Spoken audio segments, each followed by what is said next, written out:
Hello friends, Mahendra here. कैसे हैं आप लोग? आज का जो ये लेक्चर आपको दिख रहा है, स्टार्टिंग के 3-4 मिनट में मैं सीएस प्रोफेशनल का बेसिकली फर्स्ट डेमो लेक्चर है। तो बैच के बारे में स्टार्टिंग के 3-4 मिनट कुछ अनाउंसमेंट्स हैं, मतलब कैसे चलेगा क्लास, कैसे हम लोग पढ़ाई करेंगे। अगर आपको कुछ इंक्वायरी वगैरह करना है या क्लास के लिए एनरोल करना है तो आप कर सकते हो। ये स्टार्टिंग में कुछ डिटेल्स है, उसको देख के आपको पूरी तरीके से क्या आइडिया लग जाएगा। सबसे पहले बात करें तो सर फी क्या होगा, सबसे पहले ही बता दो। तो fee will be lowest 4000 rupees for CS professional, पूरा टैक्सेशन जिसमें हम लोग पूरा जीएसटी जो मॉड्यूल में है कंप्लीट, कस्टम पूरा मॉड्यूल में जो है कंप्लीट, और इनकम टैक्स जितना मॉड्यूल में है, साथ में जितना और करना होता है जैसे कि 5 हेड्स का रिवीजन वगैरह जो भी जरूरी है, आगे आपको मैं पूरा बताता हूँ। आप वीडियो देखिए तो वो हम सब कुछ करेंगे in detail. Is it okay? Yes sir. Lecture का साइज कितना घंटे का अप्रोक्सीमेटली रहेगा? 250 आवर्स के अप्रोक्सीमेटली हम लोग लेक्चर्स करेंगे, जिसमें क्वेश्चंस जो भी है सब सॉल्व किए जाएंगे। प्रोविजन सब कंसेप्चुअल बेसिस पे आपको समझाए जाएंगे। अगर आपको नहीं पता तो अपना एक इनकम टैक्स का जितना भी सीएस प्रोफेशनल में इंटरनेशनल टैक्स और इनकम टैक्स का कंटेंट है वो पूरा रिवीजन ऑलरेडी यूट्यूब पर डाला हुआ है, डिस्क्रिप्शन में लिंक है, एक बार चाहिए तो आप चेकआउट कर सकते हो। तो आपको वो तो रिवीजन लेक्चर है, फिर भी थोड़ा बहुत तो क्वालिटी का अंदाजा हो जाएगा और भी क्या हुआ है, फर्दर इंप्रूवमेंट है। तो आप ट्रांसफर प्राइसिंग, पोयम, ये सब जो चैप्टर्स है, अगर नहीं पता तो आप डिस्क्रिप्शन में एक प्लेलिस्ट का लिंक है, उसमें से कुछ देख सकते हो। ये वैसे भी डेमो लेक्चर है पर उसमें रिवीजन लेक्चर्स है जो कि इनकम टैक्स हम लोगों ने किया था। Is it okay? वीडियो आपको प्राइवेट वीडियो लिंक के थ्रू मिलेंगे जो आप मोबाइल लैपटॉप में देख सकते हो। गलती से भी शेयर करोगे तो ब्लॉक हो जाएगा। उसके बाद बात करें टेस्ट क्लास के अंदर होंगे सर क्वेश्चंस बहुत अच्छे से करेंगे, क्योंकि एग्जाम में क्वेश्चंस आते हैं मेजोरिटी। इनकम टैक्स में तो बहुत सारे अच्छे अच्छे क्वेश्चंस आते हैं, और जीएसटी में भी कुछ ऐसे टॉपिक है, कस्टम्स में भी कुछ ऐसे टॉपिक है जिसमें क्वेश्चन बहुत इंपॉर्टेंट हो जाते हैं। वो हम बहुत अच्छे से क्या करेंगे, सॉल्व करेंगे। Is it okay? Yes sir. और बताइए सर, और क्या बताना है? रिवीजन एकदम अच्छे से, हर चैप्टर का आपको एक रिवीजन क्लिप मिल जाएगा। अगर आप मेरे एग्जीक्यूटिव के स्टूडेंट हो या आप मेरे यूट्यूब चैनल को फॉलो करते हो तो आपको पता रहेगा रिवीजन पे सबसे ज्यादा फोकस दिया जाता है, क्योंकि अगर जितने ज्यादा बार रिवीजन करोगे उतना ज्यादा पास होने के चांसेस बढ़ जाते हैं। सिंपल है। तो क्लास में ही आपका इतना मल्टीपल रिवीजन होने वाला है ताकि आपका क्या हो जाए, जो कॉन्सेप्ट्स है वो स्ट्रांग होने के बाद सब कुछ याद भी आ जाए। करेक्ट। तो अगर आपको कोई भी इंक्वायरी है तो आपको यहाँ पे नंबर फ्लैश हो रहा रहेगा 7977387445। यहाँ पे आप मुझे व्हाट्सअप कर सकते हो या फिर कॉल कर सकते हो। जो भी आपको इंक्वायरी चाहिए रिगार्डिंग दिस लेक्चर, आप क्या कर सकते हो, बिंदास आप पूछ सकते हो एनी टाइम। ठीक है। तो अभी हम लोग स्टार्ट करने वाले हैं आज लेक्चर 1 जीएसटी का। डेमो के मैं लगभग 4-5 लेक्चर डालूंगा जिससे आपको अच्छे से आइडिया हो जाए हम लोग कैसे क्या करेंगे।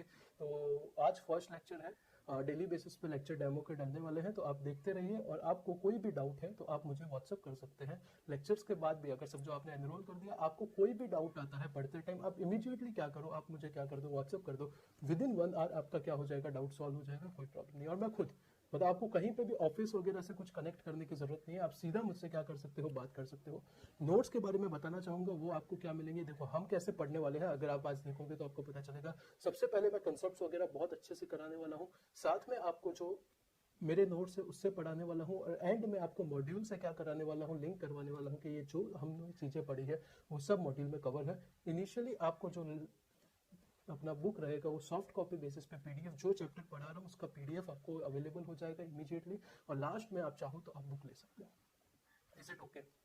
Yes sir. तो स्टार्ट करते हैं। आपको लेक्चर कैसे देखना है, जीएसटी अगर आपको समझना है तो ये लेक्चर आपके लिए देखना जरूरी है, आपको बहुत मजा आएगा। ये लेक्चर आप देखिए और उसके बाद कमेंट में आप बता सकते हो, फीडबैक वगैरह दे सकते हो, मजा आ रहा है तो। और फर्स्ट टाइम चैनल पे आए हो तो चैनल सब्सक्राइब कर सकते हो।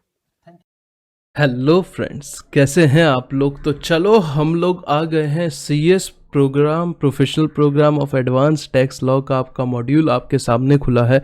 तो सर क्या आज मॉड्यूल से ज्ञान देने वाले हो? बिल्कुल नहीं, आज अभी सिर्फ बेसिक्स के ऊपर ध्यान दूंगा। आज सिर्फ बेसिक्स को और हम इम्प्रूव करेंगे।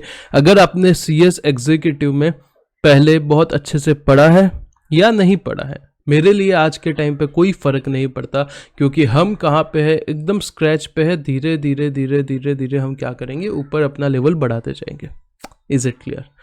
ये बोलना ज़रूरी ये इसलिए है क्योंकि आगे मैं कहीं कहीं पे जब आपका सिलेबस डिस्कस करूंगा तो मैं कहीं कहीं पे बताऊंगा कि ये सब चीज़ें जो आपने चैप्टर का नाम देख रहे हो वो सीएस एग्जीक्यूटिव में पड़ी हुई है। तो इसका मतलब ये नहीं मैं बोलना चाहता हूं कि मैं उसको क्या करूंगा, स्लो फास्ट करूंगा। एकदम स्क्रैच से, जीरो से पढ़ेंगे, बट आपको कॉन्फिडेंस होगा कि हाँ यार ये नाम तो सुने सुने हैं। जब सर पढ़ाएंगे तो और अपना इम्प्रूव हो जाएगा। पर नाम क्या है सुने हुए हैं, ये भी एक कॉन्फिडेंस देता है अपने को। जब मैं कोई सीएस के स्टूडेंट से बात करता हूँ तो उनका टैक्स के ऊपर थोड़ा सा भरोसा बेचारों का कम ही होता है, पता नहीं क्यों। मे बी कुछ रीजंस होंगे, बट मैं यहाँ पे आपको पहला ही लाइन अपने लेक्चर का ये बोलना चाहूँगा कि सबसे पहले आपको टैक्स के ऊपर कॉन्फिडेंस रखना है। ये सब्जेक्ट आपको आराम से एग्जम्पशन दिला सकता है, आराम से एग्जम्पशन दिला सकता है। तो आपका सीधा जवाब आएगा सर कैसे? अगर आपने एग्जीक्यूटिव में टैक्स को थोड़ा समझा था, ऐसा नहीं मैं बोल रहा हूं कि आप मास्टर थे, भाई कोई नहीं था, समझा था, तो भी आपके लिए वो चीज़ यहाँ बहुत हेल्प करने वाली है। ये तो हुआ पहला पॉइंट। और दूसरा पॉइंट, हम यहाँ पे इतना अच्छे से इन डिटेल मॉड्यूल को पूरा बेस लेके आगे बढ़ेंगे जिसकी वजह से आपको काफ़ी कॉन्फिडेंस आ जाएगा ये सब्जेक्ट के ऊपर, ये मेरा गारंटी है। करेक्ट है। आज का लेक्चर आप पूरा देखोगे तो आपको पता चलेगा कि हम कैसे आगे बढ़ने वाले हैं, क्या क्या कंपोनेंट है आपके सब्जेक्ट के, और इनडायरेक्ट टैक्स क्या होता है, इसका पूरा स्ट्रक्चर हम क्या करेंगे आज के लेक्चर में ही हम क्या करेंगे, अंडरस्टैंड करेंगे, समझेंगे। 3-4 लेक्चर कुछ डेमो यूट्यूब पे आपको मिल जाएंगे। उसके बाद अगर आपको एनरोल करना है, आगे डिटेल्स दी थी उस हिसाब से आप कर सकते हो। तो सबसे पहले जो टैक्सेशन है सीएस प्रोफेशनल का, वो किस हिसाब से बाइफरकेट किया गया है, तो सबसे पहले आईडीटी है और दूसरा डीटी है। डीटी में इंटरनेशनल टैक्स उसका पार्ट है, वो ठीक है। आईडीटी जो है वो 70 मार्क्स का है और डीटी जो है वो कितने मार्क्स का है, 30 मार्क्स का है। आईडीटी में 2 कानून बेसिकली बड़े पढ़ने हैं, एक तो जीएसटी पढ़ना है और दूसरा कस्टम्स पढ़ना है। कस्टम 10 मार्क्स का है, जीएसटी 60 मार्क्स का है, जो कि यहाँ पे अगर आप देखोगे तो आपके मॉड्यूल में लिखा हुआ है। और डायरेक्ट टैक्स और इंटरनेशनल टैक्स आपका 30 मार्क्स है। इंटरनेशनल टैक्स में कुछ 3 से 4 चैप्टर है, जो कि यूट्यूब पे अगर आप जाओगे तो पहले मेरा यही प्लान था कि मैं डायरेक्ट टैक्स से क्या करूँगा, शुरुआत करूँगा, फिर मैंने आईडीटी सोचा, क्योंकि आईडीटी में बहुत सारी ऐसी चीज़ें हैं जो कि बहुत ही सिंपल है। रीज़न क्या है, जो इनकम टैक्स है या कस्टम्स है, ये सब बहुत पुराने कानून हैं। जैसे जैसे कानून की उम्र बढ़ती है वैसे वैसे उसमें कॉम्प्लिकेशन भी बढ़ती है। जैसे बहुत सारे अमेंडमेंट आते हैं, बहुत सारे केस लॉज आते हैं, बहुत सारे उनमें चेंजेस हो के वो थोड़े से बड़े कानून बन जाते हैं। जीएसटी को 5 साल हुए हैं, अभी तक कंपैरेटिव टू रिलेटिवली वो क्या है, थोड़ा सा सिंपलर कानून है। अगर आपने पहले पढ़ा है तो आपको पता है, नहीं पढ़ा है तो अभी अपन बहुत अच्छे से समझेंगे, पढ़ेंगे तो अपने को पता चलेगा। एक चीज आपको बहुत इंपॉर्टेंट ध्यान दिलाना चाहूँगा कि अपने को वो आगे जैसे जैसे चैप्टर बढ़ेंगे मैं उनका इंपॉर्टेंस, उनका एग्जाम के पास्ट एग्जाम कैसे क्वेश्चंस आए हैं वो सब डिस्कस हम करेंगे, कोई प्रॉब्लम नहीं है। पर आपको कोई फिक्स पैटर्न लेके नहीं चलना है, स्पेशली इन डायरेक्ट टैक्स तो आपको लेके ही नहीं चलना है। क्योंकि पिछला अगर आप 2 अटेम्प्ट में एग्जाम देखोगे तो ये जो लास्ट एग्जाम हुआ था, लास्ट एग्ज़ाम सर कौन सा हुआ था, अभी लास्ट जो दिसंबर वाला एग्ज़ाम हुआ था, उसमें अगर आप देखोगे तो डायरेक्ट टैक्स में 5 हेड्स में से एक हाउस प्रॉपर्टी पे कुछ क्वेश्चन पूछ लिया था, एक आपका पीजीबीपी के प्रिजम्पटिव पे कुछ पूछा था, एक आपका छोटा सा कैपिटल गेन पे क्वेश्चन पूछा था। अगर आप डीटी का मॉड्यूल देखोगे उसमें वो सब चैप्टर नहीं है, क्योंकि इंस्टीट्यूट ने क्या बोला है कि आपको अज्यूम करके चलना है कि जो एग्जीक्यूटिव में आपने पढ़ा है वो तो आपको आता ही है। करेक्ट है। तो इसके लिए उसका सॉल्यूशन मैं आपको देने वाला हूं। जब डीटी स्टार्ट करेंगे बहुत अच्छा सॉल्यूशन रहेगा, जिससे आपके बहुत कम टाइम में वो सब चैप्टर क्या होंगे, फटाफट रिवाइज हो जाएंगे। पर आईडीटी में कैसा है, आईडीटी में जो जो एग्जीक्यूटिव में पढ़ा था same to same as it is आपका पूरा का पूरा प्रोफेशनल में है, प्लस कुछ एडिशनल चैप्टर्स जो कि आपको पढ़ने हैं यहाँ पे। ठीक है, तो इसलिए ये पहले स्टार्ट किया है ताकि अपना यहाँ पे क्या हो, सबसे पहले कॉन्फिडेंस आ जाए 60 मार्क्स पे। बीच में मैं डीटी के जो छोटे छोटे चैप्टर्स, जैसे मैंने आपको बताया यूट्यूब पे मेरा एक प्लेलिस्ट है जिसमें डीटी का पूरा रिवीजन डाला हुआ है, जितने वो भी सीधा सीधा मॉड्यूल से रिवीजन डाले हुए हैं मैंने। डीटी के जितने भी चैप्टर हैं सबके क्या किए हैं, रिवीजन डाले हुए हैं। तो अगर आप चाहो तो वो एक बार क्या कर सकते हो, कभी रेफर कर सकते हो। जब अपना ये पोर्शन होने आएगा तब मैं क्या करूँगा, वो सब मर्ज कर दूंगा उसमें 5 हेड के रिवीजन मर्ज कर दूंगा, डिडक्शन का रिवीजन मर्ज कर दूंगा, और वो एक वीडियो लगभग 15-20 घंटे के आसपास जो भी बनेगा वो यूट्यूब पे अलग से अपलोड कर दूंगा। जिससे आपको क्या मिलेगा, जिससे आपको बहुत फायदा होगा कि एक जगह पे पूरा आपका डायरेक्ट टैक्स रहेगा। Is it clear? यस। तो आज अभी तक जो मैंने बोला है उसमें आपको क्या समझना है, ये सिलेबस कितना है, ये आप अपने आप आपको समझ जाएगा, याद हो जाएगा, क्योंकि अपने काम की बात है। पहला पॉइंट मैंने आपको बोला है कि आपको कॉन्फिडेंस रखना है कि टैक्स आपको एग्जम्पशन दिला सकता है, टैक्स आपको एग्जम्पशन दिला सकता है, ये आपको कॉन्फिडेंस रखना है और आ सकता है, करेक्ट है।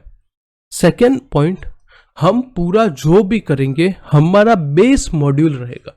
सर क्या आप अपने नोट्स दोगे? बिल्कुल देंगे, क्योंकि मॉड्यूल में बहुत सारी ऐसी चीजें भी लिखी होती है जो कि एग्जाम पॉइंट ऑफ व्यू इतना रेलेवेंट नहीं होती, काम की होती है पर एग्जाम पॉइंट ऑफ व्यू की बात करें तो इतना ज्यादा रेलेवेंट नहीं होगी।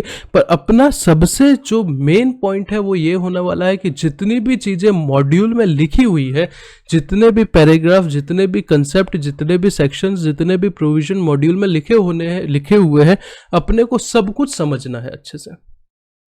नोट्स क्यों फिर दे रहे हो? मॉड्यूल भाई 1000-2000 पेज का होता है, इतना एग्जाम से एक दिन पहले रिवाइज नहीं हो पाता, उसके लिए खुद के नोट्स की जरूरत पड़ती है, उसके लिए समझने के लिए खुद के नोट्स की जरूरत पड़ती है, उसके लिए वो करेंगे। पर वो चीज बेस क्या होगा, वो नोट्स का या जो भी मैं बात कर रहा हूं उसका बेसिस पूरा का पूरा आपका मॉड्यूल होगा।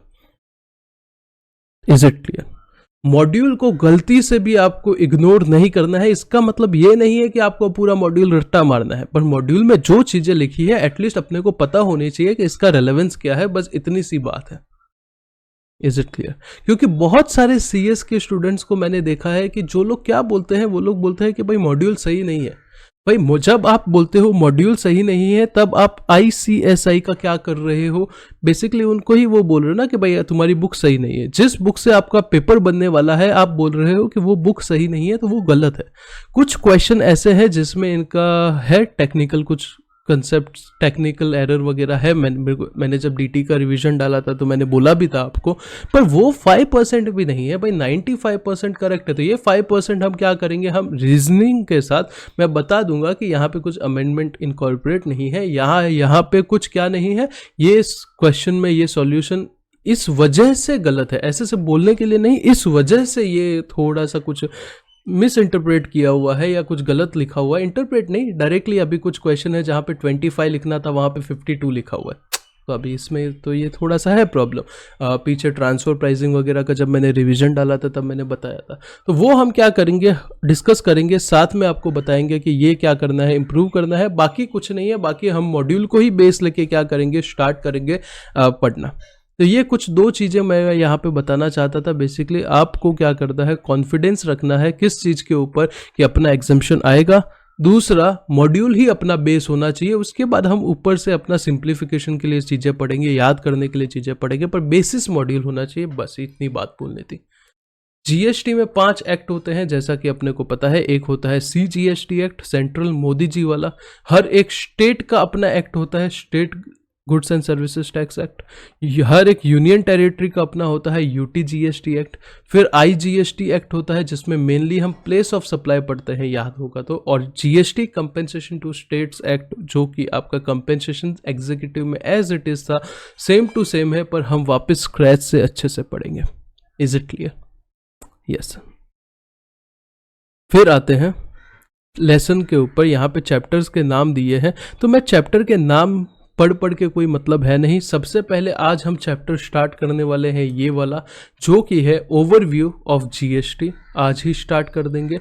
हर एक चीज़, GST क्यों आया, टैक्सेशन में क्या डिफरेंस होते हैं, क्यों GST लाना पड़ा, ये सब बेसिक चीज़ें हैं, पर इतना अच्छे से पढ़ेंगे कि आपको ज़िंदगी भर नहीं भूलेगा और आपके प्रैक्टिकल लाइफ में ये सब बहुत काम आएंगी चीज़ें। फिर सप्लाई के रिलेटेड जो भी टॉपिक है वो लेसन 2 में दिया है, जैसे मीनिंग हो गया, टाइप ऑफ सप्लाई हो गया, टाइम ऑफ सप्लाई हो गया, प्लेस ऑफ सप्लाई हो गया, वैल्यू ऑफ सप्लाई हो गया, ये सब आपने नाम सुने होंगे। Third point, input tax credit, third chapter, और कॉम्प्यूटेशन ऑफ GST लाइबिलिटी। और चौथा, प्रोसीजरल कंप्लायंसेस अंडर GST, जैसे कि रजिस्ट्रेशन हो गया, इनवॉइस हो गया, ई-वे बिल हो गया, अकाउंट्स हो गया, रिकॉर्ड्स हो गया, ये सब। तो यहाँ तक आपको बोलना चाहूँगा कि लेसन 1 से लेके लेसन 4 तक ये सब चीज़ें आपने एग्जीक्यूटिव पे बेसिक लेवल पे तो बहुत अच्छे से पढ़ी है। मैं ये एक्सपेक्ट नहीं करता हूं कि आपको याद होगी, मैं सब कुछ समझाऊंगा, पर यहां तक आपने जस्ट बोलना चाहता हूं कि आपने क्या की है, देखी हुई चीजें हैं, तो ये चीजों के ऊपर आपकी ग्रिप थोड़ी सी बेटर होगी जैसे जैसे आप और पढ़ोगे। फिर यहां से कुछ नई चीजें आएंगी। लेसन 5 और लेसन 6 बेसिकली डिपार्टमेंट आपके साथ क्या कर सकता है, आपकी स्क्रूटिनी कर सकता है, डिमांड रिकवरी कर सकता है, advance ruling, appeal and revision, inspection करा सकता है, सर्च करा सकता है, कैसे कराएगा, उसके प्रोविजंस क्या है, ये सब हम क्या करेंगे लेसन 5 और लेसन 6 में, अपील, रिवीजन, ये सब चीज़ें सीखेंगे। फिर लेसन 7 जो है वो अलग सा लेसन है कि जीएसटी प्रैक्टिशनर कौन होगा, ऑथोराइज रिप्रेजेंटेटिव क्या होगा, प्रोफेशनल के लिए अपॉर्चुनिटी क्या है, ये लेसन 7 थियोरेटिकल टाइप का लेसन होगा। लेसन 8, 9 और 10 आपने सीखा हुआ है। बेसिक पार्ट कहाँ पे, आपका सीएस एग्जीक्यूटिव में, IGST act, UT GST act, GST compensation to state act, correct, yes. फिर ये इंडस्ट्री स्पेसिफिक एनालिसिस दिया है कि कौन सी इंडस्ट्री में कैसे जीएसटी का फ्लो वगैरह होगा, वो थियोरेटिकल पॉइंट है, हम देखेंगे। फिर आपका लेसन 12 क्या आ जाएगा, लेसन 12 to 16 में कस्टम्स आ जाएगा और फॉरेन ट्रेड पॉलिसी आ जाएगा, और उसके बाद आपका आ जाएगा डायरेक्ट टैक्स। ऐसे करके क्या किया है, आपके चैप्टर को, आपके सिलेबस को अलग अलग चैप्टर में क्या किया है, बाइफरकेट किया है, और डायरेक्ट टैक्स में आपका यहाँ से 17 से लेके 22 तक डायरेक्ट टैक्स है। पर इसके अलावा इंस्टीट्यूट आपका बोलता है कि जो आपने एग्जीक्यूटिव में पढ़ा है उसका भी आपको पता होना चाहिए, जिसमें मेजरली 5 हेड्स जो है वो इंपॉर्टेंट है, प्लस डिडक्शन इंपॉर्टेंट है, क्योंकि लास्ट ही अटेम्प्ट में मैंने देखा था इसके कुछ क्वेश्चंस बन चुके थे। और साथ साथ में आपका क्या इंपॉर्टेंट है, साथ साथ में आपका इंपॉर्टेंट है कुछ असेसमेंट अपील टाइप के टॉपिक करेंगे हम। मैं अच्छे से आपका टाइम सेव करके वो सब टॉपिक करवाऊंगा, और ये सब टॉपिक्स तो हम इन डिटेल करेंगे जो आपके मॉड्यूल में दिए हुए हैं। Is it clear? यहाँ तक आप मेरे साथ हो? हाँ सर, यहाँ तक साथ है। तो अभी तक हम लोग ने क्या किया है वो चीज़ समझो। अभी तक हम लोग ने कुछ नहीं किया। 2 चीज़ें अभी तक आपको समझनी है कि अपना मॉड्यूल बेसिस होना चाहिए। कोई दुनिया में कुछ भी बोले, अगर आपने को ICSI का एग्जाम देना है तो अपने को उनकी बुक को एटलीस्ट रिस्पेक्ट तो करना चाहिए। कितना पढ़ते हैं, क्या पढ़ते हैं, बेस तो उसको लेना चाहिए, जो उसमें लिखा है वो चीज़ें अपने को सब चीज़ें आनी चाहिए। इतना तो कोई भी किसी बच्चे को भी बोलोगे तो भाई बेसिक सी बात है कि जिस बॉडी का आप एग्जाम दे रहे हो उनकी बुक को तो आपको क्या लेना चाहिए, एज अ बेस लेना चाहिए। क्लियर है? हाँ जी सर। दूसरा पॉइंट जो कि सबसे इंपॉर्टेंट है कि टैक्स में आपको कॉन्फिडेंस रखना है कि आपको क्या आ सकता है, एग्जाम्पशन आ सकता है। बाकी मैंने सिलेबस को थोड़ा सा डिस्कस किया है, जो कि ज़रूरत भी नहीं थी, पर आपको लगना चाहिए ना भाई पहला लेक्चर है तो कर लो सर, तो वो वाली बात है, कर दी है। पर अभी से जो मेन चीज़ है जो मैं स्टार्ट कर रहा हूँ, बड़ी ही बेसिक से एकदम जीरो से आपको पता चलेगा स्क्रैच से कैसे पढ़ते हैं। अभी हम लोग क्या करने वाले हैं, स्टार्ट करने वाले हैं। धीरे धीरे बिल्ड करूंगा, जीएसटी के अंदर लेके जाऊंगा, पर सबसे पहले एकदम ऊपर आओ। टैक्स का मतलब क्या होता है? सर ये क्या फालतू बात कर दी, ये समझाने के लिए अभी हम बड़े हो गए हैं, हम सीएस प्रोफेशनल में आ चुके हैं। सर टैक्स का मतलब क्या होता है ये बोलोगे? अभी एक लाइन में तो सुन लो।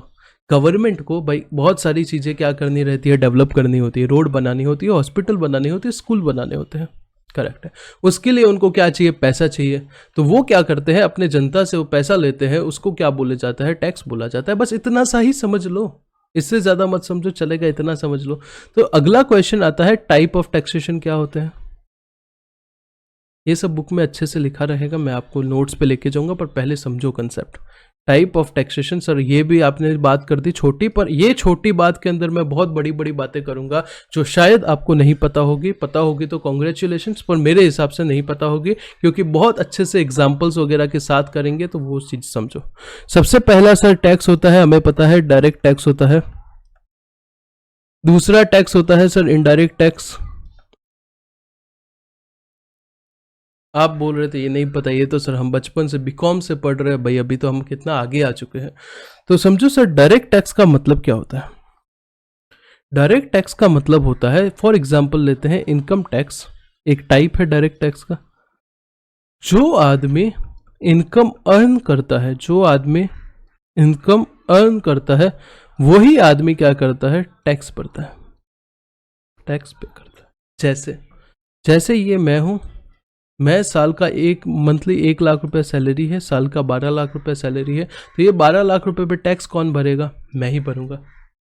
तो जो आदमी अर्न कर रहा है, जिसके पास पैसा आ रहा है, वही क्या करेगा? टैक्स भरेगा, गवर्नमेंट को डायरेक्टली भर देगा। कोई और रास्ता नहीं है, जो कमाता है वही टैक्स भरता है। पर इनडायरेक्ट टैक्स का एग्जाम्पल समझो, बहुत इंपॉर्टेंट है। ज़्यादा दूर क्यों जाते, अपनी ही बात कर लेते हैं। मैं टीचर हूँ, आप मेरे स्टूडेंट हो, ठीक है। मैं कौन हूँ? टीचर हूँ। आप क्या हो? आप मेरे स्टूडेंट हो। ये कौन हूँ? मैं हूँ। ये कौन हो? आप। आप क्या करते हो? आप मुझे फ़ी पे करते हो। फॉर एग्जाम्पल जो भी फ़ी है 4000 रुपीज़। मैं आपको क्या देता हूँ? टीचिंग देता हूँ। चलो स्टार्टिंग लेवल था, मेरा जीएसटी नंबर नहीं था। फिर धीरे धीरे क्या होता है, मेरा बिजनेस बढ़ता है, मेरा टर्नओवर जितना लिमिट दिया हुआ जीएसटी में वो क्रॉस हो जाता है, तो मुझे क्या करता है? जीएसटी में रजिस्ट्रेशन लेना पड़ता है। अब मेरा क्या ऑब्लिगेशन है? अभी मैं आपकी फीस के ऊपर जीएसटी भी लगाऊंगा। फॉर ईज ऑफ कन्वीनियंस समझो, जीएसटी का रेट है 10%, एक्चुअली 18% है। फॉर ईज ऑफ कन्वीनियंस पकड़ो 10%, कैलकुलेशन की ईज के लिए क्या करो, 10% पकड़ो। तो 400 रुपये आपका क्या हो जाएगा? जीएसटी का अमाउंट हो जाएगा। इतना क्लियर है जी? हाँ जी सर, इतना क्लियर है। तो आप क्या कर रहे हो? आप मुझे 4400 रुपये का पेमेंट कर रहे हो। मैं आपको क्या कर रहा हूं? पढ़ा रहा हूं। अभी आप ये समझो, गवर्नमेंट को टैक्स कौन भरेगा? सर गवर्नमेंट को टैक्स आप भरोगे, क्योंकि जीएसटी रिटर्न वगैरह आप भरोगे। गवर्नमेंट को टैक्स कौन कर रहा है? आप भर रहे हो। अगर मैं गवर्नमेंट को टैक्स भर रहा हूं तो मुझे अपनी जेब से टैक्स भरना चाहिए था, ऐसा नहीं लगता आपको? पर मैंने क्या किया? मैंने आपसे पैसा लिया है और गवर्नमेंट को क्या किया है? जमा कराया है। हाँ सर, कुछ थोड़ा समझ रहा है, पूरा नहीं समझ रहा, कोई बात नहीं ना, पूरा मैं समझा ही नहीं रहा हूं। एक चीज समझो, एक वर्ड समझो जो कि बहुत इंपॉर्टेंट है। सर कौन सा वर्ड बताओ? Burden to shift tax. ये एक ऐसा वर्ड है जो डायरेक्ट टैक्स को इनडायरेक्ट टैक्स से अलग करता है। अदरवाइज तो डायरेक्ट टैक्स इनडायरेक्ट टैक्स क्या है? एक तरीके के टैक्स ही है। डायरेक्ट टैक्स और इनडायरेक्ट टैक्स को अलग करने का मेन पॉइंट क्या है? Burden to shift tax. आप क्या कर रहे हो? टैक्स को शिफ्ट कर रहे हो। किसको? दूसरे आदमी के ऊपर। डायरेक्ट टैक्स में आप बर्डन कर सकते हो क्या? शिफ्ट नहीं कर सकते। समझो, मैं 12 लाख रुपया कमा रहा हूं तो मुझे अपनी जेब से ही टैक्स भरना पड़ेगा। मैं किसी और को बोल सकता हूं कि टैक्स पर, कोई भरेगा नहीं भरेगा। पर यहां पे देखो ना, इनडायरेक्ट टैक्स में ये आदमी कौन है? ये आदमी है टीचर, जो गवर्नमेंट को टैक्स क्या कर रहा है? जमा करा रहा है। पर किससे पैसा ले रहा है? स्टूडेंट से ले रहा है टैक्स का पैसा। मतलब जो इसका बर्डन था टैक्स भरने का, वो इसने क्या कर दिया? शिफ्ट कर दिया। किसके ऊपर? स्टूडेंट के ऊपर। Is it clear? पूरा नहीं समझा? कोई बात नहीं भाई, अभी तो मैंने समझाया नहीं, मैं जस्ट एग्जाम्पल दे रहा हूं। और धीरे धीरे बड़े एग्जाम्पल्स दूंगा, हिस्ट्री, पास्ट, प्रेजेंट, सब तरीके से एग्जाम्पल दूंगा, ताकि आपको समझे कि भाई मैं बोलना क्या चाहता हूं यहाँ पे। Is it clear? यस। तो यहाँ पे थोड़ा सा पुराने जमाने में चले जाते हैं। ये है सी है भाई, समुंदर है, सी है, ठीक है। यहाँ पे एक बोट है जिसमें वो वास्को डी गामा टाइप के लोग घूमते थे ना, वो आए हैं इंडिया में। इंडिया में कोई किंग है जिसका ये भाई सिटी है। यहाँ पे ये लोग आए और बोले नॉक नॉक। क्या बोले? Knock knock. हमें आपके सिटी में क्या करना है? बिजनेस करना है। इसके लिए हम आपको गिफ्ट्स दे रहे हैं। गिफ्ट में गोल्ड दे रहे हैं, गिफ्ट में सिल्वर दे रहे हैं, गिफ्ट में डायमंड्स दे रहे हैं, गिफ्ट में दारू वारू दे रहे हैं। जो भी देते हैं गिफ्ट में, वो जमाने में जो भी चलता था, हम क्या करते हैं? आपको गिफ्ट दे रहे हैं। राजा बोल रहा है भाई ठीक है भाई, गिफ्ट दे रहे हो। गिफ्ट किसके लिए दे रहे हो? भाई तुम अपने सिटी का क्या करो? डेवलपमेंट करो। राजा का मतलब क्या होता था? किंग का मतलब क्या होता था? गवर्नमेंट ही होती थी ना। अभी डेमोक्रेसी है, लोग चुनते हैं गवर्नमेंट को। पहले क्या होता था? वो जो जहां पे जो बॉर्न होता था वही किंग होता था। करेक्ट है? हाँ जी सर, करेक्ट है। तो आपको ये किसके लिए मिला है? अपने एरिया का डेवलपमेंट के लिए मिला है, बता, अपने गवर्नेंस के लिए फंड मिला है बेसिकली। क्यों मिला है? क्योंकि इनको आपके यहाँ पे बिजनेस करना है। तो आपने क्या किया? ये 10 लाख रुपया, 50 लाख रुपया, जो भी अमाउंट था, फॉर एग्जांपल 10 लाख रुपया अमाउंट था, इन सब चीजों का ले लिया और इनको क्या कर दिया? बिजनेस करने का राइट दे दिया। एक तरीके से क्या है, आपने लाइसेंस दे दिया भाई, आज के ज़माने में बोले तो क्या कर दिया, लाइसेंस दे दिया। मैं क्या बोलना चाहता हूँ कि इनडायरेक्ट टैक्स का सिस्टम कितना पुराना है वो समझो। नाम चेंज हो गए भाई, जीएसटी हो, वैट हो, सीएसटी हो, एक्साइज हो, क्या फ़र्क पड़ता है, सिस्टम वही है जो जमाने से चलता आ रहा है। करेक्ट है। आपने क्या किया, गोल्ड सिल्वर वगैरह लिया, आपने इसको लाइसेंस दे दिया, अभी इसने बिजनेस करना स्टार्ट किया। फॉर एग्जांपल किसका, क्लोथिंग का बिजनेस करना स्टार्ट किया। ये Vasco D gamma and company, जो भी ईस्ट इंडिया कंपनी आई थी इंडिया में, उन्होंने क्या क्लोथिंग का फॉर एग्जांपल बिजनेस करना स्टार्ट किया। तो इन्होंने अपनी पूरी कॉस्टिंग कर ली कि हमने क्या किया है, ये जो भी खरीद के बनाए हैं कपड़े, इसका कॉस्ट होता है फॉर एग्जांपल 50 लाख रुपया, 50 लाख रुपीज।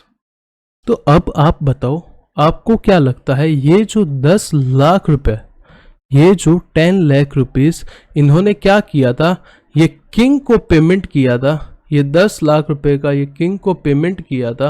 ये 10 लाख रुपया ये इसमें ऐड करेंगे या नहीं करेंगे कॉस्ट में, मतलब कॉस्टिंग 50 मानेंगे कि कॉस्टिंग 60 मानेंगे।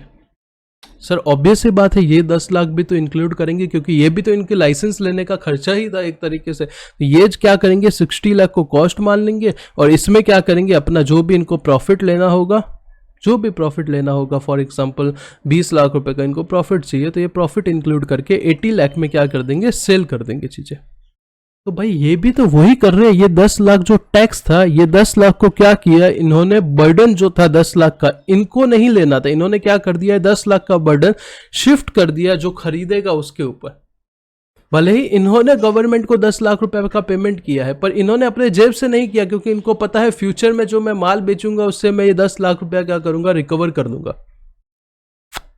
Is it okay? तो मतलब जो ये आपका इनडायरेक्ट टैक्स है, ये टैक्स तो ठीक है, आज के टाइम पे बहुत सारा कॉम्प्लिकेशंस वगैरह करके रखा हुआ है, मतलब कानून बनाए हैं, तो ऑब्वियस ही बात है उसमें अलग अलग प्रोविजंस होंगे, अलग अलग कॉम्प्लिकेशंस होंगे। बट देखोगे तो ये बेसिक नेचर ऑफ बिजनेस है। क्या नेचर ऑफ बिजनेस है कि आप क्या करते हो, आप जो भी टैक्सेशन वगैरह का जो भी खर्चा करते हो वो क्या करते हो, अपनी कॉस्ट में ऐड कर देते हो, और उसको क्या करते हो, आगे कस्टमर तक पहुंचा देते हो, और कस्टमर से वो क्या करते हो, रिकवर करते हो। पर डायरेक्ट टैक्स क्या होता है, डायरेक्ट टैक्स जो होता है वो आप अपने जेब से जमा कराते हो गवर्नमेंट को। तो यहाँ पे मैं एक बहुत बड़ा स्टेटमेंट आपको देने वाला हूं, ध्यान से समझो कि जो इनडायरेक्ट टैक्स है वही एक्चुअल टैक्स है। जो इनडायरेक्ट टैक्स से लोग बच गए, जो इनडायरेक्ट टैक्स से लोग बच गए, उनको कवर करने के लिए ही डायरेक्ट टैक्स लेके आया गया है। जो इनडायरेक्ट टैक्स से बच गए उनको ही कवर करने के लिए क्या लेके आया गया है, डायरेक्ट टैक्स लेके आया गया है। ये सर आप कैसे बोल रहे हो, जरा हमें एग्जांपल दो, ऐसे नहीं समझा तो ठीक एग्जांपल दो। लगान मूवी देखी है क्या? लगान मूवी देखी थी वो आमिर खान वाली? हाँ सर देखिए, वो 3 गुना लगान लगेगा, 3 टाइम्स लगान। लगान का मतलब क्या होता है सर? लगान का मतलब टैक्स होता है। लगान का मतलब क्या होता है सर? टैक्स होता है। वो टैक्स किसके लिए था? वो जो भी वो लोग फार्मर्स लोग उगाते थे उसको बेचने के लिए उसके ऊपर टैक्स लगा रहे थे। 3 टाइम्स का मतलब क्या है? फॉर एग्जाम्पल 30% रेट है टैक्स का, तो 3 टाइम मतलब 90% होता है।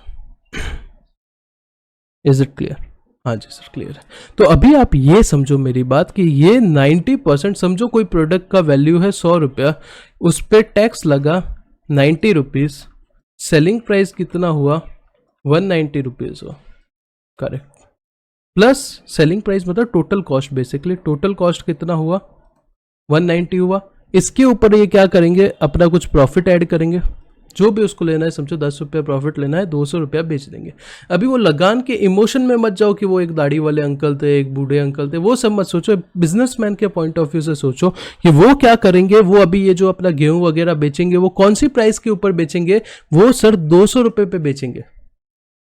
भले ही टैक्स लगा है 90 रुपीज़, उसके ऊपर वो क्या करेंगे, प्रॉफिट 10 रुपये ऐड करके 200 रुपये में क्या कर देंगे, वो बेच देंगे सामान। अभी वो अलग सिचुएशन है कि वहाँ पे खरीदने वाला कोई है कि नहीं है, उसमें अपने को नहीं जाना है। तो यहाँ पे आप देखोगे तो ये टैक्स जो है, ये बर्डन इससे क्या कर दिया, शिफ्ट कर दिया। तो इसको तो पहले भी 10 रुपया प्रॉफिट मिलने वाला था, आज भी 10 रुपया प्रॉफिट मिलने वाला है, तो इसने टैक्स क्या भरा? इसने टैक्स भरा ही नहीं। ऊपर वाला एग्जाम्पल लो, ऊपर वाला एग्जाम्पल लो, ये जो भी आया था वास्को डी गामा वगैरह, इसने क्या किया था, 10 लाख रुपए का टैक्स जो भरा था वो क्या कर दिया, बर्डन शिफ्ट कर दिया किसको? कस्टमर को। ये पहले भी प्रॉफिट 20 लाख लेने वाला था, ये अब भी प्रॉफिट 20 लाख लेने वाला है, तो इसने गवर्नमेंट को क्या भरा? कुछ नहीं। एक और एग्जांपल लेते हैं। फॉर एग्जांपल आज के दिन पे समझो डायरेक्ट टैक्स नहीं है एग्जिस्टेंस में, डायरेक्ट टैक्स समझो आज के दिन पे एग्जिस्टेंस में नहीं है। मैं हूं टीचर, आप हो स्टूडेंट। फॉर एग्जाम्पल मेरा फीस 10,000 रुपया, फॉर एग्जाम्पल मेरा फीस 10,000 रुपया है और उसके ऊपर जीएसटी लगता है फॉर एग्जाम्पल 10%, 18% लगता है, पर 10% समझते हैं 1,000 रुपीज। तो मुझे टैक्स कितना गवर्नमेंट को देना है? 1,000 रुपीज। मैं क्या करूंगा, ये 1,000 रुपीज किससे कलेक्ट कर लूंगा? आपसे कलेक्ट कर लूंगा और गवर्नमेंट को जमा करा दूंगा। जितना भी मेरा टोटल टैक्स का अमाउंट होगा मैं किससे कलेक्ट कर लूंगा? मैं कस्टमर से अपने कलेक्ट कर लूंगा। तो मैं अपनी जेब से गवर्नमेंट को कौन सा टैक्स दे रहा हूं सर? कुछ नहीं दे रहा हूं। तो उससे क्या होगा? वो शिवाजी द बॉस वाला मूवी था ना, उसमें एक डायलॉग था, अमीर और अमीर बनते जा रहे हैं, गरीब बहुत और गरीब बनते जा रहे हैं। वो यही तो सीन है। जो एक्चुअली पैसा कमा रहा है वो तो टैक्स दे ही नहीं रहा है। वो क्या करता है? कलेक्ट करता है, जमा कराता है, कलेक्ट करता है, जमा कराता है। वो अपने टैक्स का बर्डन शिफ्ट कर देता है किसके ऊपर? दूसरे के ऊपर।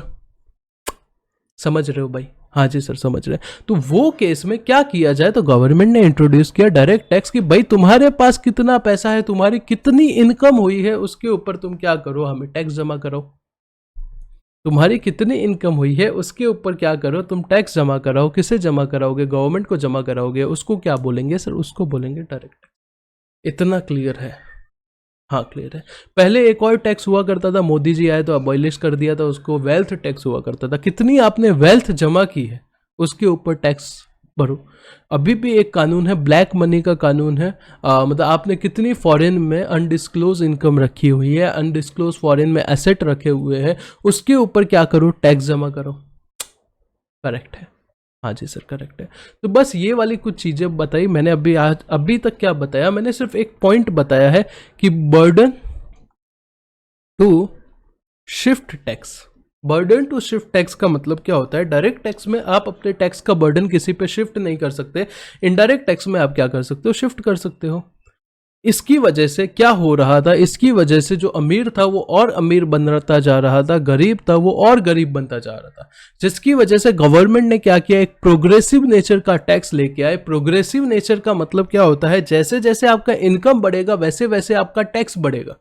आईडीटी में ऐसा कुछ नहीं है। मुकेश अंबानी भी डेयरी मिल्क सिल्क लेगा तो वो उतना ही टैक्स भरेगा, और एक छोटा सा चिंटू जाके चॉकलेट लेगा तो भी इतना ही टैक्स भरेगा। मतलब कुछ है थोड़ी इक्वालिटी। तो डायरेक्ट टैक्स में क्या है? जिसका जितना ज्यादा इनकम होगा उतना ज्यादा टैक्स भरेगा। जैसे 2,50,000 तक कोई टैक्स नहीं लगेगा, 5 लाख तक 5% लगेगा, 10 लाख तक 20% लगेगा, 10 लाख के ऊपर 30% लगेगा, 50 लाख क्रॉस होगा तो सरचार्ज भी लगेगा, 5 करोड़ क्रॉस होगा तो 37% सरचार्ज लगेगा। समझ रहे हो? हाँ सर थोड़ा थोड़ा तो समझ रहे। तो डायरेक्ट टैक्स जो है वो प्रोग्रेसिव नेचर का टैक्स है। प्रोग्रेसिव का मतलब क्या है? जैसे जैसे इनकम बढ़ेगा वैसे वैसे टैक्स बढ़ेगा। और इनडायरेक्ट टैक्स रिग्रेसिव नेचर का टैक्स है, मतलब सबके लिए एक समान है। Is it clear? हाँ जी सर थोड़ा थोड़ा तो समझ गया। तो यहाँ पे हम क्या कर रहे हैं? अभी इंट्रोडक्शन कर रहे हैं। तो ये मैं एक बार ये बोर्ड को क्या कर देता हूँ? क्लियर कर देता हूँ। फिर मैं वापस आता हूँ। नेक्स्ट आते हैं, ये जीएसटी से पहले टैक्सेशन का क्या बेसिकली स्ट्रक्चर था कुछ थोड़ा सा समझ लेते हैं, ताकि उसका अभी भी इम्प्लीकेशन है। कहीं कहीं पे ये सब वर्ड आएंगे तो वो समझना ज़रूरी है। इसके लिए हम ये मैंने रफ कर दिया है, आपका टाइम सेव हो। अब अननेसेसरी वो क्या देखोगे अभी, ठीक है। तो चलो स्टार्ट आगे करते हैं। जीएसटी आने से पहले सर कितने टाइप के इनडायरेक्ट टैक्स हुआ करते थे? सर ये करा के क्या फ़ायदा है? ये कराने से बहुत फ़ायदा है। आप स्ट्रक्चर समझोगे कि जीएसटी क्यों आया, वो आपको शायद हो सकता है पता हो, पर ये समझना, आगे मैं हर चीज़ बताऊंगा कि कैसे कोई टैक्स फॉर्म होता है। ये पहले स्टार्टिंग के 3 लेक्चर में मैं ये सब चीज़ें बहुत अच्छे से डिस्कस करूंगा, और ये सब चीज़ें आपके प्रैक्टिकल लाइफ में और आपके नॉलेज बढ़ाने के लिए बहुत काम आने वाली है। सीरियसली लिटरली बोल रहा हूँ। जब क्योंकि मैं स्टूडेंट था, चलो अब बात कर लेते हैं। ज़्यादा पुरानी कहाँ बात है, 1.5-2 साल पुरानी बात है। आपकी एज का ही हूँ मैं बेसिकली, कुछ थोड़ा बहुत 1-2 साल का जो भी फ़र्क होगा ठीक है। तो मैं क्या बात कर रहा हूँ? मैं यहाँ पे ये बात कर रहा हूँ कि जो मैं पढ़ रहा था तो मैंने सब प्रोविज़न पढ़े थे, सब कुछ पढ़ा था, पर ये क्लैरिटी नहीं था कि कोई टैक्स कैसे फॉर्म होता है। कोई भी टैक्स बनाने के लिए क्या क्या बेसिक क्राइटेरियाज होते हैं जो फुलफिल होने चाहिए। ये सब सुनने में बहुत आपको अजीब लग रहा रहेगा, ये क्या काम का है।